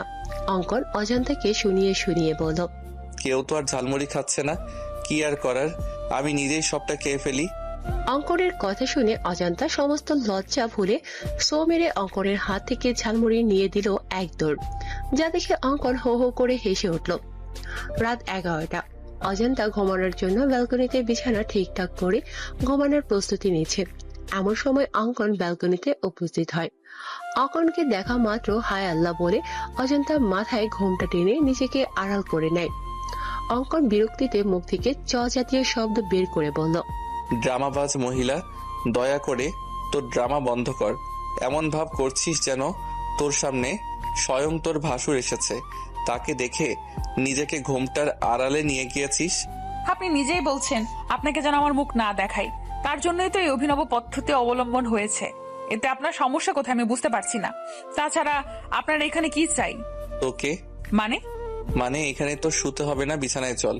এমনিতেই বেলকনিতে শুয়ে শুয়ে জ্বর ঠান্ডা বাঁধিয়ে নিয়েছিস, বড় কোনো রোগ বাঁধানোর আগে বিছানায় চল। মরে গেলেও যাব না আমি। আপনার করা অপমানের কথা ভুলিনি আমি। ঠিক আছে, তোর যাওয়া লাগবে না, আমি নিজেই তোকে নিয়ে যাচ্ছি বলে অঙ্কন অজান্তাকে কোলে তুলে নেয়। ফজরের আজানের মিষ্টি ধ্বনি কর্ণপাত হতেই ঘুম হালকা হয়ে গেল অজান্তার মনে হচ্ছে সে কোনো শক্ত পাথর ব্যবহার করেছে তার বালিশ হিসেবে। পরক্ষণে অজান্তা বুঝতে পারে তার বালিশ হিসেবে ব্যবহৃত জিনিসটা কোনো পাথর নয়, স্বয়ং তার বর সিআইডি অফিসার অঙ্কন চৌধুরীর বুক। তখনই অজান্তার মনে পড়ে যায় রাতের ঘটনা। অজান্তা বিছানায় আসবে না বলতেই অঙ্কন তাকে কোলে তুলে নেয়। অজান্তা অঙ্কনের কোল থেকে নামার জন্য ছটফট করলে অঙ্কন ফট করে অজান্তার কপালে চুমু দিয়ে দেয়। ব্যাস, অজান্তার সারা শরীরে বিদ্যুৎ গতিতে শিহরণ বয়ে যায়। মুহূর্তের মধ্যেই সে যেন কাঠের পুতুলে পরিণত হয়ে যায়। একদম বিড়াল ছানার মতো অঙ্কনের বুকে লেপ্টে পড়ে থাকে অজান্তা। অঙ্কন তাকে নিয়ে বিছানায় শুয়ে দিয়ে নিজেও তার পাশে শুয়ে পড়ে। অবশ্য শোয়ার আগে অঙ্কন মাঝখানে কোলবালিশ দিয়েছিল, কিন্তু অজান্তা দেখলো কোলবালিশ নিচে পড়ে রয়েছে আর অজান্তা পড়ে রয়েছে অঙ্কনের বুকে। অজান্তা অঙ্কনকে ভালো করে পর্যবেক্ষণ করে বলল, ইস, আমার ব্ল্যাক ডায়মন্ডটা। আমি খুব ভালো করেই জানি ব্ল্যাক ডায়মন্ড আপনি আমাকে ভালোবাসেন। আমি খুব ভালো করেই জানি ব্ল্যাক ডায়মন্ড আপনি আমাকে ভালোবাসেন, আর সেই ভালোবাসার গভীরতা অনেক বেশি। আপনি আমার সাথে যা যা করেছেন সবটা আপনার অভিনয়। কোনো এক অজানা কারণে আপনি আমাকে দূরে সরিয়ে রেখেছেন। আমার মতো আপনারও প্রেমের বইটা অনেক আগেই খুলেছে, আর খুব শীঘ্রই আপনি নিজের মুখে বলবেন, হ্যাঁ অজন্তা, তোমার মতো আমারও প্রেমের বইটা খুলে গেছে। সাত-পাঁচ ভেবে অজান্তা বিছানা ছেড়ে উঠতে যাবে, তার আগেই শাড়িতে টান পায়। অজান্তা দেখে তার শাড়ির আঁচলের কিছু অংশ অঙ্কনের পিঠের নিচে রয়েছে। অজান্তা এসে আবারও অঙ্কনকে জড়িয়ে ধরে বলে, আচ্ছা ব্ল্যাক ডায়মন্ড, আপনি কালা আমি ধলা, আমাদের পোলাপাইন কি কালা ধলার সংমিশ্রণে বেগুনি কালারের হবে? বুকের উপর ভারী কিছু অনুভব করতে অঙ্কনের ঘুম ভেঙে যায়। ঘুম ভাঙতেই দেখে অজান্তা তার বুকের উপর বিড়াল ছানার মতো লেপ্টে রয়েছে, যা দেখে অঙ্কনের ইচ্ছে হয় না অজান্তাকে জাগাতে। সে চোখ বুজে ঘুমের ভান ধরে পড়ে থাকে, কিন্তু অজান্তার আজগুবি কথা শুনে সে আর স্থির থাকতে পারে না।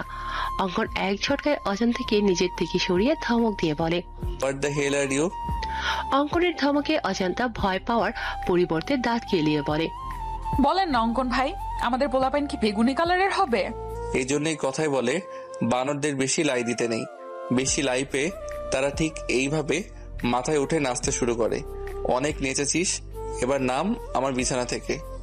অজান্তা বিছানা থেকে নেমে ওয়াশরুমের দিকে যেতে গিয়ে ফিরে এসে অঙ্কনের দু গালে দুইটা চুমু দিয়ে বলল, আমি কখনো কারোর কাছে ঋণী থাকি না।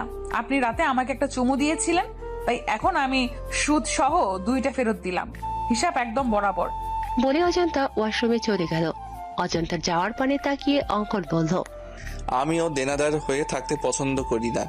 পাওনাদারকে তার পাওনা ঠিক সময় পরিশোধ করে দিতে পছন্দ করি।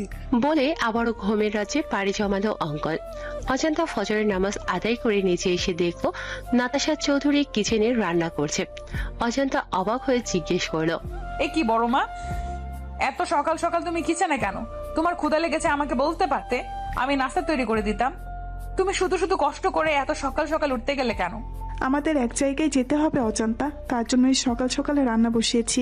তোর দাদিমারও যাওয়ার কথা ছিল, কিন্তু ওনার নাকি হুট করে মাথা ব্যথা শুরু হয়েছে, তাই আমি আর তুই যাবো। তুই দাঁড়িয়ে না থেকে আমার কাছে হাত লাগা, আবার বিকেলের মধ্যে ফিরতে হবে তো। ঠিক আছে বড় মা, বলো কি করতে হবে আমাকে?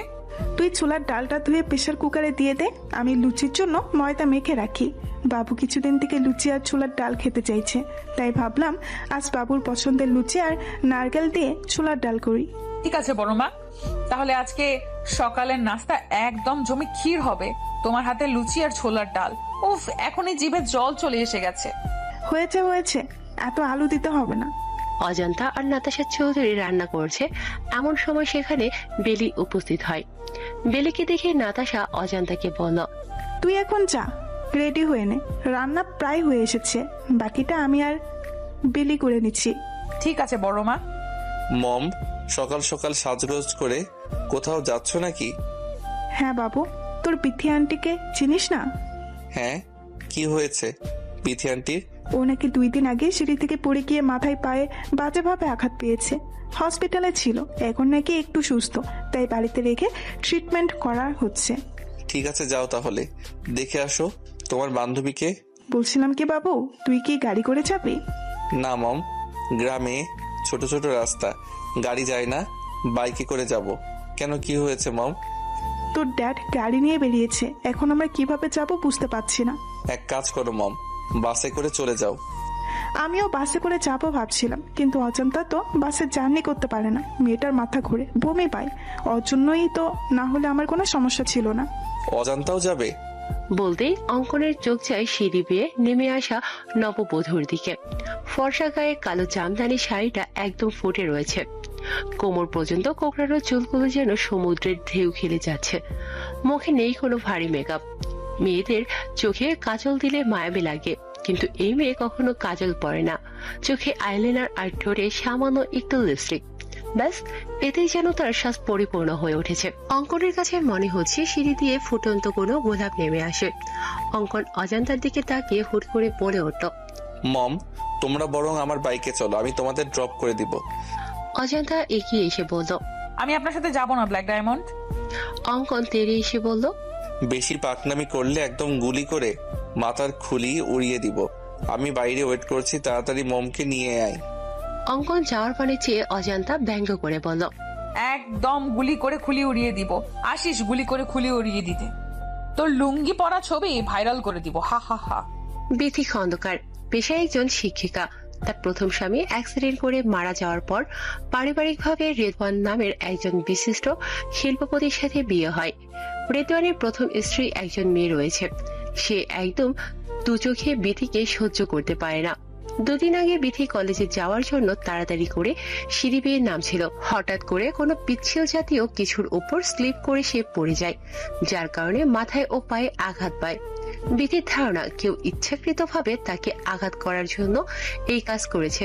যদিও সে জানে এই কাজ করেছে, তবুও কিছু না বলে মুখ বুজে সবটা সহ্য করে নিয়েছে। বিথি এখন একটু সুস্থ, যার কারণে বাসায় নিয়ে আসা হয়েছে। তুলি নামের এক নার্সকে রাখা হয়েছে তার দেখভালের জন্য। তুলি তাকে মেডিসিন দিচ্ছে। এমন সময় কলিং বেল বেজে ওঠে। কলিং বেলের আওয়াজ শুনে বিথি বলল, নিচের কাজে মেয়েটা এসেছে। বিথি উঠতে গেলে তুলি বলল, আরে আরে ম্যাম, আপনি উঠছেন কেন? এখনো পরিপূর্ণভাবে সুস্থ হননি আপনি। আপনি শুয়ে থাকুন, আমি গিয়ে দেখছি কে এসেছে। তোমাকে রাখা হয়েছে আমার দেখভালের জন্য, তুমি বাসার কাজ করবে, এটা কেমন দেখায়? দেখুন ম্যাম, মানুষ মানুষের জন্য। আমি যদি এইটুকু আপনার জন্য না করতে পারি তাহলে কেমন মানুষ আমি? ঠিক আছে, তাহলে এই খাবারটাও নিয়ে যাও, আমি আর খেতে পারছি না। তুমি বরং খাবারটা বাহিরে ডাস্টবিনে ফেলে দাও, না হলে রেদওয়ান এসে বকাঝকা করবে। কেন খাবার না খেয়ে রেখে দিয়েছি এজন্য। ঠিক আছে ম্যাম। তুলি এক হাতে খাবার প্লেট নিয়ে অন্য হাতে দরজা খুলে নাতাশা চৌধুরীকে দেখা মাত্র চমকে ওঠে, যার ফলে তার হাতে রাখা খাবারের প্লেট নিচে পড়ে যায়। তুলি এক হাতে খাবারের প্লেট নিয়ে অন্য হাতে দরজা খুলে নাতাশা চৌধুরীকে দেখা মাত্রই চমকে ওঠে, যার ফলে তার হাতে রাখা খাবারের প্লেট নিচে পড়ে যায়। নাতাশা চৌধুরী অবাক হয়ে জিজ্ঞেস করলো, এ কি মেয়ে, কি হলো তোমার? আমাকে দেখে এভাবে চমকে উঠলে কেন? চিনো আমাকে? তুলি তৎক্ষণাৎ নাতাশা চৌধুরীর পা জড়িয়ে ধরে বলল, আমাকে আপনি ক্ষমা করে দিন ম্যাম। আমি আপনার সাথে অনেক বড় অন্যায় করেছি, কিন্তু কথায় আছে না, পাপ কখনো বাপকেও ছাড়ে না। আমার ক্ষেত্রেও সেই রকমই হয়েছে। কখন যে আমার করা ক্ষুদ্র ক্ষুদ্র অন্যায়গুলো ধীরে ধীরে পাহাড় সমতুল্য হয়ে গিয়েছিল আমি টেরও পাইনি। আমার করা পাপের ফল আমার সন্তানেরা ভোগ করছে। এক মায়ের মুখে হাসি ফুটাতে গিয়ে অন্য মায়ের মুখে হাসি কেড়ে নেওয়ার জন্য সৃষ্টিকর্তা আমার নিজের মুখের হাসি কেড়ে নিয়েছে। জানি আমার অপরাধের কোনো ক্ষমা হবে না, তবুও ম্যাম পারলে আমাকে ক্ষমা করে দিবেন। এতগুলো বছর আমি শান্তিতে ঘুমাতে পারিনি। আমার করা অন্যায় আমাকে ঘুমাতে দেয়নি, প্রতিনিয়ত আমাকে কুড়ে কুড়ে খাচ্ছিল। অবশেষে আজ আপনার দেখা পেলাম, প্লিজ আমাকে ক্ষমা করবেন ম্যাম। নাতাশা চৌধুরী পা ছাড়িয়ে বললেন, আরে আরে, কি করছো কি তুমি? কি আবল তাবল বকছো? তাছাড়া আমি তোমাকে চিনিও না। তোমার হয়তো কোথাও ভুল হচ্ছে। আমার জানা মতে তুমি আমার কোনো ক্ষতি করনি। তুমি হয়তো অন্য কারোর সাথে আমাকে গুলিয়ে ফেলছো। আমি সেই পাপী যে কিনা একজন মায়ের থেকে তার সন্তান কেড়ে নিয়েছিলাম। হ্যাঁ, আমি আপনার মেয়েকে আপনার থেকে কেড়ে নিয়েছিলাম। তার মানে আমি ঠিক ছিলাম? আমি সেদিন মৃত সন্তানের জন্ম দেইনি? হ্যাঁ ম্যাম, 5 বছর ধরে আমার কাজিন নিঃসন্তান ছিল। শুধুমাত্র একটা সন্তানের জন্য প্রতিনিয়ত শ্বশুরবাড়ির সবার কাছে নির্যাতনের শিকার হতো। এমনকি ওর স্বামী ওকে ডিভোর্স দিতে চেয়েছিল। একদিন হসপিটালে এসে ও আমার হাত জোর করে বলে ওকে যেন একটা বাচ্চা চুরি করে দেই, এতে যদি কোনোভাবে ওর সংসারটা টিকে যায়। আমি প্রথমে রাজি হইনি, পরে ও আমাকে নানাভাবে ইমোশনাল ব্ল্যাকমেল করে। এক পর্যায়ে আমি রাজি হই। আমার টার্গেট ছিল কোনো বড়লোকের সন্তান চুরি করা। আমার কাজিনকে কথা দেওয়ার 2 দিন পরে আপনি হসপিটালে এডমিট হন। খোঁজ নিয়ে জানতে পারি আপনারা অনেক বড় লোক, কিন্তু আপনিও 8 বছর নিঃসন্তান থাকার পরে একটা বাচ্চার মুখ দেখতে যাচ্ছেন। যখন এটা জানতে পারলাম তখন আমার সিদ্ধান্ত থেকে আমি সরে আসি। কিন্তু বিপত্তি ঘটে আপনার মেয়ে হওয়ার পর। ডক্টর যখন সমস্ত ফর্মালিটি পূরণ করে চলে যায়, তখন আমি আর মীরা একজন নার্স থাকি ওখানে। কিছুক্ষণ পরে একজন ওয়ার্ড বয় এসে জানায় মীরাকে নাকি কেউ ডাকছে। মীরা যাওয়ার পর কোথা থেকে একজন মহিলা এসে আমাকে বলে আমি যেন আপনার মেয়েকে সরিয়ে তার জায়গায় কোনো মৃত সন্তান রাখি। ব্যাস এইটুকু কাজের জন্য যে আমাকে 50,000 টাকা দিতে চায়। টাকা দেখে আমার মধ্যে লোভ সত্তা জাগ্রত হয়। একদিকে কাজিনের মুখের হাসি, অন্যদিকে 50,000 টাকা। আমি কিছু না ভেবে রাজি হয়ে যাই। অবশ্য আমি তাকে জিজ্ঞাসা করেছিলাম মেয়েটাকে সরিয়ে তার কি লাভ হবে। সে বলেছিল আদর ব্যাপারী হয়ে আমি যেন জাহাজের খবর না রাখি। এটাও বলেছিল আমি যদি কারো কাছে এই বাচ্চা চুরির ব্যাপারে কিছু বলি তাহলে আমাকে প্রাণে মেরে দিবে। নাতাশা চৌধুরী চোখের পানি মুছে বলল, তারপর কি হলো? কোথায় আমার মেয়েটা? এখনো বেঁচে আছে কি? আমি আমার কাজিনকে বাচ্চাটা দিয়ে আসি। বাচ্চা পেয়ে অনেক খুশি হয়েছিল মেয়েটা। ভেবেছিলাম হয়তো তার সংসারটা টিকে যাবে, কিন্তু ওর শ্বশুর বাড়ির কেউ বাচ্চাটাকে মেনে নিতে পারেনি। আমার কাজিন বাচ্চাকে নিয়ে শ্বশুর বাড়ি থেকে বেরিয়ে আসে। 3-4 মাস অন্যত্র থাকার পর কিভাবে জানি ওর স্বামী ওদের খোঁজ পেয়ে যায় আর বাচ্চাটাকে মেরে ফেলতে চায়। পরে আমার কাজিন বাচ্চাটার জীবন বাঁচাতে কোনো এক বড়লোকের বাড়ির মধ্যে রেখে আসছিল। মুহূর্তের মধ্যেই নাতাশা চৌধুরী মুখে এক চেলতে হাসি ফুটে উঠল। তিনি মনে মনে বললেন, অজান্তাকে যখন পায় তখন ওর বয়স আনুমানিক 3 থেকে 4 মাস ছিল। আর আশ্চর্যজনক বিষয় হলো মেয়েটা অনেক কান্না করছিল। আর আমি যখন কোলে তুলে নিয়েছিলাম একদম চুপ হয়ে গেছিল, মনে হচ্ছিল যেন তার মায়ের কোল খুঁজে পেয়েছে। তার মানে কি অজান্তাই আমার হারিয়ে যাওয়া মেয়ে? এই জন্যই তুই বারবার বেলাকে দোষারোপ করছিলে, তাই না? নিজের দোষ বেলার উপর চাপিয়ে দিতে চেয়েছিলে, তাই না রেশমি? কিন্তু তোমার ছোট্ট একটা ভুল আমাদেরকে খুনি পর্যন্ত পৌঁছে দিল। হয় সাহেব, আমি এসব করছি। আমার পুরাটার বড় অসুখ হয়েছে, চিকিৎসার জন্য মেলা টাহালা প্রয়োজন। কত মানুষের কাছে হাত পাতিছি, কেউ সাহায্য করি নাই। আর মানুষ সবসময় মানুষের দুর্বলতা খোঁজে, দুর্বলতার সুযোগ নিয়ে সুযোগের সৎ ব্যবহার করে, যেমনটা আমার সাথে করছে। আমি যখন টাহাল দহি হন্যে হয়ে রাস্তায় রাস্তায় বেড়াচ্ছিলাম, তখন এক বেড়া আমারে কইলো আমার পোলার অসুখ সারা সমস্ত খরচ সে বহন করবে, বিনিময়ে আমার বেড়ারে জঙ্গলে নিয়ে যেতে হবে। আপনি নিজেই কোন সাহেব, কোন মা চাই তার কলিজার টুকরোকে চোখের সামনে মরতে দেখতে? আমি কিছু না ভেবেই রাজি হয়ে যাই। ওই বাচ্চাদের যে বেড়া নিয়ে গেছিল সে শিশু পাচারকারীদের সাথে জড়িত ছিল। এইটা বেড়া পরে বুঝতে পারে। বেলা পুলিশের খবর দিয়ে আর হুমকি দেয় তাদের। আর তখনই বেলাকে তারা একটা বন্ধ কামরায় আটকে রাখে। বেলা অনেক চালাক চতুর ছিল, যার জন্য সহজেই তাদের চোখে ধুলো দিয়ে চলে আসে। এইখানে আসার পর বেলা আপনাদের খবর দিতে চায়, কিন্তু তার আগেই আমি ওকে জঙ্গলে নিয়ে যাই। বাকিটা তো আপনারা জানেন সাহেব। নিজের ছেলেকে বাঁচানোর জন্য খুনের মতো এত জঘন্য একটা কাজ করতে একটু বিবেকে বাঁধেনি তোমার? তুমি আমাদেরকে বলতে পারতে, আমরা তোমার বাচ্চার চিকিৎসা করাতাম। আচ্ছা, ওই লোকটা কে ছিল যে বাচ্চাদের নিয়ে গিয়েছিল? আর এসবের পিছনে কে বা কারা রয়েছে কিছু বলতে পারবে তুমি? এসবের পেছনে একজন বেডি মানুষ আছে সাহেব।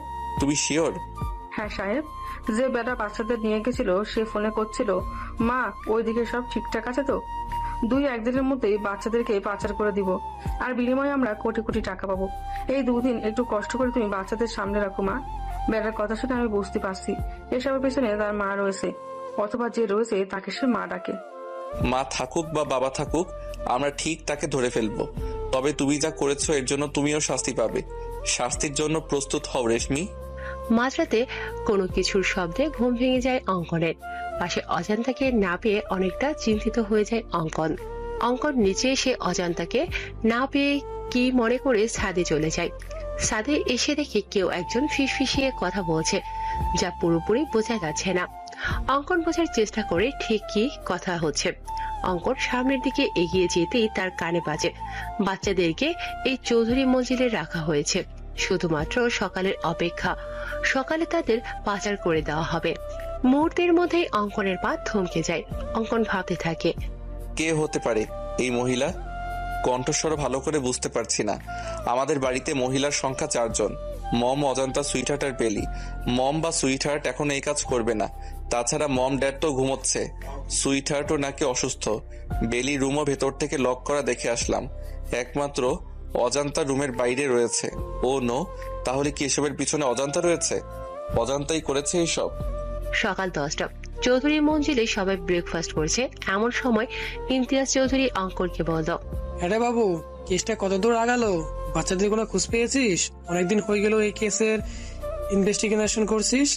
হ্যাঁ ড্যাড, শুধু বাচ্চাদেরই খবর পাইনি, এর সাথে যারা যারা জড়িত আছে সবার খোঁজ পেয়ে গিয়েছি। তবে আজ এইখানে এই মুহূর্তে এই কেসের চ্যাপ্টার ক্লোজ হয়ে যাবে। অঙ্কনের কথা শুনে আঞ্জুমারা চৌধুরী বললেন, কি বলছো দাদু ভাই? তার মানে আসল অপরাধী এই চৌধুরী মঞ্জিলে রয়েছে? হ্যাঁ সুইটার, ড্যাড দুধ কলা দিয়ে কালসাপ পুষেছে। মানুষ গিরগিটির থেকেও ভয়ঙ্কর। এরা যে পাতায় খায় সেই পাতায় ফোঁটা করে। মানুষকে বিশ্বাস করার থেকে কুকুরকে বিশ্বাস করা ভালো, কারণ মানুষ বিশ্বাসঘাতকতা করলেও কুকুর কখনো বিশ্বাসঘাতকতা করবে না। অঙ্কনের কথার আগামাথা বুঝতে না পেরে নাতাশা চৌধুরী বলেন, তুই ঠিক কি বলতে চাইছিস বাবু? একটু ক্লিয়ার করে বলতো। মানছি তুই একজন সিআইডি অফিসার, তাই বলে তুই বাড়ির লোকদের সন্দেহ করছিস? আমাদেরকে তোর অপরাধী মনে হয়? মম, তুমি খুব ভালো করে জানো আমি কখনো প্রমাণ ছাড়া কথা বলি না। আমি যখন বলেছি আসল অপরাধী বাড়িতে রয়েছে, তার মানে নিশ্চয়ই প্রমাণ সঙ্গে করে নিয়ে এসেছি। তাহলে বলছিস না কেন? কে করেছে এসব? কে বা কারা এর পেছনে রয়েছে? অজান্তা। অজান্তার কথা শুনে আঞ্জুমারা চৌধুরীর মুখে হাসি ফুটে উঠল। তিনি বললেন, আমার প্রথম থেকেই এই মেয়ের উপর সন্দেহ ছিল। নিশ্চয়ই ও টাকার জন্য এসব করেছে, লোভী মেয়ে একটা। দাদু ভাই, তুমি বরং ওকে নিয়ে জেলে ভরে দাও। কত বড় সাহস, সিআইডি অফিসারের বাড়িতে থেকেই বাচ্চা পাচার করছে। না জানি আরো কি কি অপরাধের সাথে জড়িত আছে এই মেয়ে। আর কত ভালো মানুষের মুখোশ পরে থাকবে সুইটার। অনেক ভালো অভিনয় করতে পারো তুমি। অমানুষের আড়ালে দিব্যি ভালো মানুষের মুখোশ পরে রয়েছো। তোমার মুখোশ খোলার সময় এসে গিয়েছে তো। এখন ভালোই ভালোই তুমি নিজের মুখটা সবটা স্বীকার করবে, নাকি আমি নিজেই? অঙ্কনের বাকি কথা শেষ হওয়ার আগেই আঞ্জুমারা চৌধুরী তোতলাতে তোতলাতে বলল, এসব তুমি কি বলছো দাদু ভাই? আমি এসব করেছি মানে? এই ইমতিয়াজ, কি বলছে এই ছেলে? মাকে অপমান করছে আর তুমি চেয়ে চেয়ে দেখছো? কেমন ছেলে তুমি? হ্যাঁ, তুমি করছো সুইটার। কিভাবে পারলে এমনটা করতে? কিসে কম ছিল তোমার? আমি প্রথমে ভেবেছিলাম এই সব কিছু অজান্তা করেছে, কিন্তু যখন ছাদ থেকে নেমে আসি তখন দেখি অজান্তা কিচেনে রয়েছে। তখনই আমার মনে সন্দেহ জাগে। আমি তোমার রুমে গিয়ে দেখি তুমি নেই। বিছানায় বালিশের গায়ে কাঁথা দেওয়া রয়েছে, যাতে কেউ দেখলে মনে করে তুমি এখানে শুয়ে রয়েছো। আর তুমি যেহেতু আগে থেকে অসুস্থ হওয়ার নাটক করেছো, তাই সবাই ভাববে হয়তো তুমি অসুস্থতার জন্য ভুলে গিয়েছো দরজা লক করতে। তুমি নিজেকে অনেক চালাক মনে করো, তাই না সুইটার? ওরফে শিশু পাচারকারী দলের লিডার। অঙ্কনের কথা শুনে ইমতিয়াজ চৌধুরী তেড়ে এসে অঙ্কনকে থাপ্পড় দিয়ে বলল, হাউ ডেয়ার ইউ! একটা বাইরের ছেলে হয়ে তোর সাহস হলো কি করে আমার মাকে অপমান করার? বাইরের ছেলে কথাটা শুনে অঙ্কনের পা থমকে যায়। পুরুষ মানুষের নাকি কান্না করতে নেই, কিন্তু অঙ্কন হাজার চেষ্টা করেও চোখের পানি আটকাতে পারেনি। অঙ্কন নিজেকে সামনে নিয়ে বলল, হ্যাঁ স্যার, আপনি ঠিকই বলেছেন। আমি একটা বাইরের ছেলে, যা আমি আগে থেকেই জানি। তবে আপনি এটাও ভুলে যাবেন না, আমি একজন সিআইডি অফিসার। আর একজন সিআইডি অফিসারের কাজ সম্পর্কে আপনার নিশ্চয়ই ধারণা আছে। আমি যে মিথ্যা বলছি না তার প্রমাণ এখনই পেয়ে যাবেন মিস্টার ইমতিয়াজ চৌধুরী। অঙ্কন একটু দূরে গিয়ে ঈশানকে কল করে বলল, ঈশান, বাচ্চাদের নিয়ে এসো। জি স্যার। 5 মিনিট পরে ঈশান বাচ্চাদের নিয়ে এলো। বাচ্চাদের দেখে সবাই যতটা না অবাক হয়েছে, তার থেকে বেশি অবাক হয়েছে বাচ্চাদের এই চৌধুরী মঞ্জিল থেকে বের হতে দেখে। ইমতিয়াজ চৌধুরী এসে আঞ্জুমারা চৌধুরীকে বললেন, তার মানে সব সত্যি? তুমি এসব করেছো মা? আমার ভাবতেও ঘৃণা হচ্ছে। তুমি আমার মা, আমি একজন অপরাধী সন্তান। সবটা যখন জেনে গিয়েছো, তাহলে এটাও জেনে রাখো, আমি তোর মা না। মানে কি বলছো তুমি? তোমার বাবা রিকশাকে ড্রাইভার ছিল আমার স্বামী আতিকুর। একটা অ্যাক্সিডেন্টের সময় তোমার বাবাকে বাঁচাতে গিয়ে আমার স্বামী ঘটনাস্থলে মারা যায়। আতিকুরের মৃত্যুতে আমি আর আমার 10 বছরের ছেলে আব্দুল্লাহ দিশেহারা হয়ে পড়ি। ইশাক ছিল অনেক দয়ালু। সে আমাকে আর আব্দুল্লাহকে এই চৌধুরী মঞ্জিলে নিয়ে আসে। এইখানে এসে আমার রাজরানী হওয়ার স্বাদ জাগে। তোমার মাকে 2 চোখের বিষ মনে হতো আমার। আমি একদিন সুযোগ বুঝে তোমার মায়ের খাবারে ঘুমের ঔষধ মিশিয়ে দেই, আর তোমার মা ঘুমিয়ে পড়লে তাকে বালিশ চাপা দিয়ে মেরে ফ্যানের সঙ্গে ঝুলিয়ে দিয়ে আত্মহত্যা নামে চালিয়ে দেই। আর বুদ্ধি করে তোমার মায়ের হাতের লেখা নকল করে একটা সুইসাইড নোট লিখে রাখি যে আমার মৃত্যুর জন্য কেউ দায়ী নয়। আমার স্বামীর কাছে আমার একটা অনুরোধ, আমার যেন পোস্টমর্টম করা না হয়। ব্যাস, বোকা ইরশাক তার প্রিয়তমা স্ত্রীর কথা রাখতে গিয়ে জানতেও চায়নি তার স্ত্রীর মৃত্যু কিভাবে হয়েছে। প্রিয়তমা স্ত্রীকে হারিয়ে ইরশাক অনেক ভেঙে পড়ে। আমি সেই সুযোগটা কাজে লাগিয়ে দিলাম। আমি তাকে নানাভাবে বোঝানোর চেষ্টা করলাম সে যেন সব ভুলে নতুন জীবন শুরু করে। তুমি তখন খুব ছোট।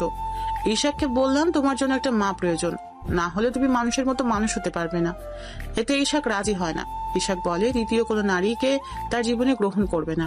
সে একাই তোমাকে বাবা মায়ের স্নেহে ভালোবাসা দিয়ে বড় করবে। পরে আমি তোমাকে ব্যবহার করি, নানাভাবে তোমাকে নিজে আঘাত করে নিজেই সারিয়ে তুলি। তোমার বাবার সামনে প্রমাণ করি আমি তোমার মা হওয়ার যোগ্য। ইরশাককে অনেক বোঝানোর পর তোমার কথা ভেবে তোমার বাবা আমাকে বিয়ে করে। তারপর সুযোগ বুঝে তোমার বাবাকেও মেরে দেই আমি। ছি ছি ছি, এত নিচু তুমি! মনে হচ্ছে তোমার মুখে থুতু ছুঁয়ে মারি। তুমি পারলে এতগুলো মানুষের বিশ্বাস নিয়ে খেলতে? শুধুমাত্র তোমার জন্য আমার ছেলেটাকে আমি ভুল বুঝেছি, তাকে বাইরে ছেলে উপাধি দিয়েছি। এমনকি তাকে থাপ্পড় দিতেও আমার হাত কাঁপেনি। এই মুহূর্তে আমার মনে হচ্ছে তোমাকে ফাঁসির দড়িতে ঝুলে দিতে পারলে আমার মন শান্তি লাগতো। অঙ্কন বলল, আপনি চিন্তা করবেন না স্যার, সে একজন খুনি ও পাচারকারীদের লিডার। ফাঁসির দড়ি তার জন্য বরাদ্দ রয়েছে। ও সুইটার, একটা কথা বলতে ভুলে গিয়েছিলাম। তুমি একা ফাঁসির দড়িতে ঝুলবে না। তোমার আদরের ছেলে আব্দুল্লাহ, যার জন্য এত কিছু করেছো তুমি, সে আব্দুল্লাহ তোমার সাথে ফাঁসির দড়িতে ঝুলবে। আমি আমার দোষ স্বীকার করে নিয়েছি। প্লিজ আমার ছেলেটাকে ছেড়ে দাও। ও তো কোনো খুন করেনি, ও শুধু আমার সঙ্গ দিয়েছে। ওকে প্লিজ ছেড়ে দাও। কেউ ছাড়া পাবে না। তুমি না মা? কেমন মা তুমি? মায়েরা সন্তানদের সঠিক শিক্ষা দেয়, আর তুমি নিজের হাতে অপরাধী তৈরি করছো। অপরাধ করার আগে তোমার ভাবা উচিত ছিল এর ফল কেমন হবে। এখন যাও, 14 শিখের মধ্যে গিয়ে মা ছেলে মিলে কোটি কোটি টাকার হিসাব করো। চলো সুইটার। 1 মিনিট দাদু ভাই, জীবনে কখনো ভালো কাজ করিনি আমি। পাপের সাগরে ডুবে থেকেছি, আর তার ফলস্বরূপ ফাঁসির দড়ি আমার অপেক্ষা করছে। জীবনের এই অন্তিম সময়ে এসে অন্তত একটা ভালো কাজ করে যেতে চাই। নাটক না করে যা বলার তাড়াতাড়ি বলো। আঞ্জুমারা চৌধুরী নাতাশার কাছে এসে পা জড়িয়ে ধরে বলল, আমাকে তুমি ক্ষমা করে দিও। আমি তোমার জীবন থেকে সমস্ত সুখ কেড়ে নিয়েছি। নাতাশা চৌধুরী পা ছাড়িয়ে নিয়ে বললেন, নাটক বন্ধ করুন প্লিজ। বাবু, এই মহিলাকে নিয়ে যা। আমার সহ্য হচ্ছে না এই মহিলাকে। চলে তো আমি যাবই বৌমা, তবে যাওয়ার আগে একটা কথা বলতে চাই। হ্যাঁ বলুন, আর কি কি চমক দেওয়ার বাকি আছে? এমনিতেই অনেক চমকপ্রদ কথা শুনিয়েছে, আর কিছু শোনার ইচ্ছা হচ্ছে না। তবুও শেষ ইচ্ছে বলে কথা, বলুন কি বলতে চান? অজান্তাই তোমার হারিয়ে যাওয়া মেয়ে বৌমা। এক্ষুনি কি বললেন আপনি মা? আবার বলুন। অজান্তাই তোমার হারিয়ে যাওয়া মেয়ে। তুমি সেদিন মৃত সন্তানের জন্ম দাওনি। আমি চাইনি তোমার কোনো উত্তরাধিকার পৃথিবীর আলো দেখুক, তাই তো সেদিন তুলিকে দিয়ে তোমার মেয়েকে সরিয়ে তার জায়গায় মৃত ছেলে রেখে দেই। কিন্তু তুলির কাজিন গাধাটা আর কোথাও ওকে রাখার জায়গা পায়নি, মরতে মরতেই চৌধুরী মঞ্জিলে রেখে যায়। আর তুমিও অন্যের সন্তান মনে করে নিজের সন্তানকে কোলে পিঠে বড় করো। যাই হোক, অনেক ক্ষতি করেছি তোমাদের। এখন তো আর আমি থাকছি না। আই হোপ তোমরা সুখে শান্তিতে বসবাস করতে পারবে। নাতাশা চৌধুরী এসে অজন্তাকে জড়িয়ে ধরে চোখে মুখে অজস্র চুমু দিয়ে বলল, তার মানে আমার ধারণা সঠিক ছিল? একজন মা কখনো তার সন্তান চিনতে ভুল করে না। তুই অজান্তা নোস মা, তোরও পরিচয় আছে। তুই এই চৌধুরী মঞ্জিলের একমাত্র রাজকন্যা। তুই আমার আর ইমতিয়াজের মেয়ে। বলে অজান্তাকে বুকের সাথে মিশিয়ে নিলেন নাতাশা চৌধুরী। এই জন্যই আমি তোমার গায়ে মায়ের গন্ধ পেতাম, তোমার প্রতি টান অনুভব করতাম। তুমি আমার মাথায় হাত বুলিয়ে দিলে আমার সারাদিনের ক্লান্তি দূর হয়ে যেত, কারণ তুমি যে আমার মা, আমার শান্তির জায়গা। ইমতিয়াজ চৌধুরী এসে বলল, জানিস মা, আমি তোকে থেকে সবসময় আফসোস করতাম এই ভেবে যে তুই আমার নিজের মেয়ে হলি না কেন। যখন আজ জানতে পারলাম তুই আমার নিজের মেয়ে, তখন মনে হয়েছিল পৃথিবীর সমস্ত সুখ আমার হাতের মুঠে চলে এসেছে। কিন্তু একটা বিষয় আমাকে কুড়ে কুড়ে খাচ্ছে।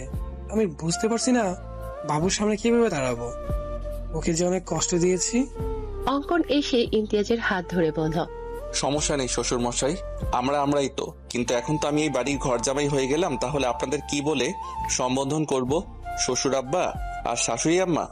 নাতাশা চৌধুরী এসে অঙ্কনের কান মলে দিয়ে বলল, এক মুহূর্তের মধ্যে পর করে দিলি আমাদের। জাস্ট কিডিং মম। দেখ বাবু, যা হওয়ার হয়েছে। আমি চাই তোরা নতুন করে তোদের জীবন শুরু কর। এবার দেখিস আমরা সবাই খুব সুখে শান্তিতে থাকবো। ফুলে সজ্জিত বিছানায় এক হাত ঘোমটা টেনে বসে রয়েছে অজান্তা। এই তো কয়েক মাস আগে এরকমই ফুল সজ্জিত বিছানা থেকে তাকে টেনে নামিয়ে দেওয়া হয়েছিল। হাজারো অপমান করা হয়েছিল, কিন্তু সেই অপমানের পিছনে লুকিয়েছিল হাজারো রহস্য, অপ্রকাশিত ভালোবাসা। অজান্তার পুরনো কথা মনে করে চোখ থেকে পানি গড়িয়ে পড়ল। অজান্তার চোখের পানি মুছে দেখে অঙ্কন এসেছে। আমি তো এই বাড়ির ঘর জামাই হয়ে গিয়েছি রে অজান্তা। এখন সবকিছু তোর রাজত্বে চলে গেছে। তোর ঘর, তোর বিছানা, তোর বর। এখন তোর যা ইচ্ছা কর, আমি কিছুই বলবো না। ড্রামা শুধু আমি করতে পারি না, আপনিও খুব ভালো ড্রামা করতে পারেন অঙ্কন ভাই। ভেতরে ভেতরে জ্বলে পুড়ে ছারখার হয়ে যাচ্ছেন, অথচ সবার সামনে কত হাসি মুখে রয়েছেন। খুব কষ্ট পেয়েছেন আপনি সত্যিটা জানার পর, তাই না অঙ্কন ভাই? আমি স্পষ্ট লক্ষ্য করেছিলাম যখন বাবা আপনাকে বাইরের ছেলে বলেছিল আপনার চোখের পানি মুছতে। এতে কষ্ট পাওয়ার কি আছে অজান্তা? আমি আগে থেকে জানতাম আমি এই পরিবারের কেউ না। কিন্তু কিভাবে? আমার ডিএনএ টেস্ট করিয়েছিলাম, কিন্তু মম বা ড্যাড কারো সাথে ম্যাচ করেনি। সেদিন থেকেই আমি শিওর ছিলাম আমি তাদের সন্তান না। কিন্তু আমি জানতাম না আমার আসল পরিচয় কি, আমার আসল বাবা মা কে। প্রথম যেদিন আমি কুসুমপুর এতিমখানায় যাই, সেদিন আমার আসল পরিচয় জানতে পারি। রহমত দাদু অনেক দিন ধরে এতিমখানায় রয়েছে। তিনি আমাকে দেখে আমার পরিচয় জানতে চান। আমি সবকিছু বলার পর তিনি বললেন, তুমি তাহলে সেই অঙ্কন, কত বড় হয়ে গেছো। এতটুকু একটা বাচ্চা ছেলে দেখেছিলাম, আর আজ সে একজন নামকরা সিআইডি অফিসার। ব্যাস, দাদুর কথা শুনে আমার সন্দেহ বেড়ে যায়। আমি আমার নিজের ইনভেস্টিগেশনের কাজে লেগে পড়ি। খোঁজ নিয়ে জানতে পারি আমার মা জমিদার বংশের মেয়ে ছিল। তাদের বংশে প্রেম করা বা প্রেম করে বিয়ে করা নিষিদ্ধ ছিল, কিন্তু একবার কারো যদি প্রেমের বইটা খুলে যায় তাহলে প্রেম সাগরে ডুবে মরা ছাড়া আর কোনো উপায় থাকে না। ঠিক তেমনই হয়েছিল আমার মায়ের সাথে। নানু ভাইয়ের মায়ের বিয়ে ঠিক করে এলাকার চেয়ারম্যানের ছেলের সাথে। মা বিয়ের আসর থেকে পালিয়ে বাবাকে বিয়ে করে। এতে নানু ভাই আম্মুকে ত্যায্য করে দেয়। বিয়ের পর ভুলেও একটা বারের জন্য হলেও কোনো খোঁজ করেনি মায়ের। আমার বাবা একজন সেনা সদস্য ছিলেন।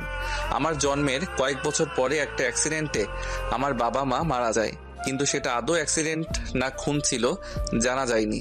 এমনকি আমার চাচারা আমার বাবা মায়ের মৃত্যুর খবর কেউ আমার নানু বাড়িতে জানায়নি। বাবা মায়ের মৃত্যুর পর চাচারা আমাদের সব সম্পত্তি হাতিয়ে নিয়ে আমাকে এতিমখানায় রেখে আসে। তারপর মম ড্যাড আমাকে এই চৌধুরী মঞ্জিলে নিয়ে আসে। অবশ্য তারা আমাকে দত্তক নিতে চেয়েছিল, কিন্তু সুইটহার্ট নিতে দেয়নি।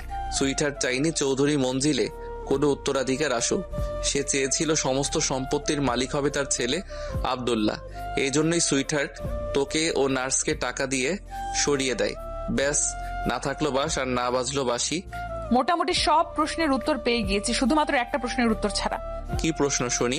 এবাড়ির ঘর জামাই সদা প্রস্তুত আছে তার বউয়ের প্রশ্নের উত্তর দিতে। এখন ঝটপট প্রশ্ন করো দেখি। আমাকে ভালোবাসেন? হ্যাঁ, আমার জীবনের থেকেও বেশি। তাই তো দূরে দূরে রেখেছিলাম তোকে। যেদিন আমি বিড়িতে ফিরে প্রথম তোকে দেখি সেদিনই আমার প্রেমের বইটা খুলে যায়। আস্তে আস্তে প্রেম সাগরে ডুবে যেতে থাকি আমি, কিন্তু আমার এই অনিশ্চিত জীবনের সাথে তোকে জড়াতে চাইনি। ভালোই যখন বাসেন তাহলে চুক্তির বিয়ে কেন করলেন? সুইটহার্টের কথায়, তবে সেই কন্ট্রাক্ট পেপার ছিল নকল, আর আসল পেপার আমার কাছে রয়েছে, যাতে আমি বা তুই আমরা দুজনের একজনও সাইন করিনি। তাই আমাদের কন্ট্রাক্ট ম্যারেজও হয়নি। দেখ, অজান্তা অনেক হয়েছে পুরনো কথা। আমি আর পুরনো কথা মনে করতে চাই না। প্রথমবার বাসরাত হেলায় অবহেলায় কাটিয়েছি, তাই আমি চাচ্ছি না এইবারও এমনটা হোক। আমি চাই আমাদের এই রাতটা চিরস্মরণীয় হয়ে থাকুক। আজ থেকে নতুন জীবনের সূচনা হলো আমাদের। আমাদের একসাথে পথ চলা শুরু হলো। বিশ্বাস কর, অনেক ভালোবাসবো তোকে। আদরে আদরে ভরিয়ে দিব। আমি বেঁচে থাকতে তোর চোখে কখনো পানি আসতে দিব না।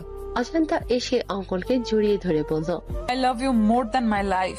অঙ্কনও অজান্তাকে জড়িয়ে ধরে কপালে চুমু দিয়ে বলল, আমার প্রেমের তরি বয়ে চলে, তোমার প্রেমের বইটা তোরে জারে নাইয়া যেদিক খুশি বীরদের পাল তোলে। বড্ড প্রেম পাগল হয়েছে আমি। বুঝিনি গো কখনো আমার প্রেমের বইটা গেছে খুলে।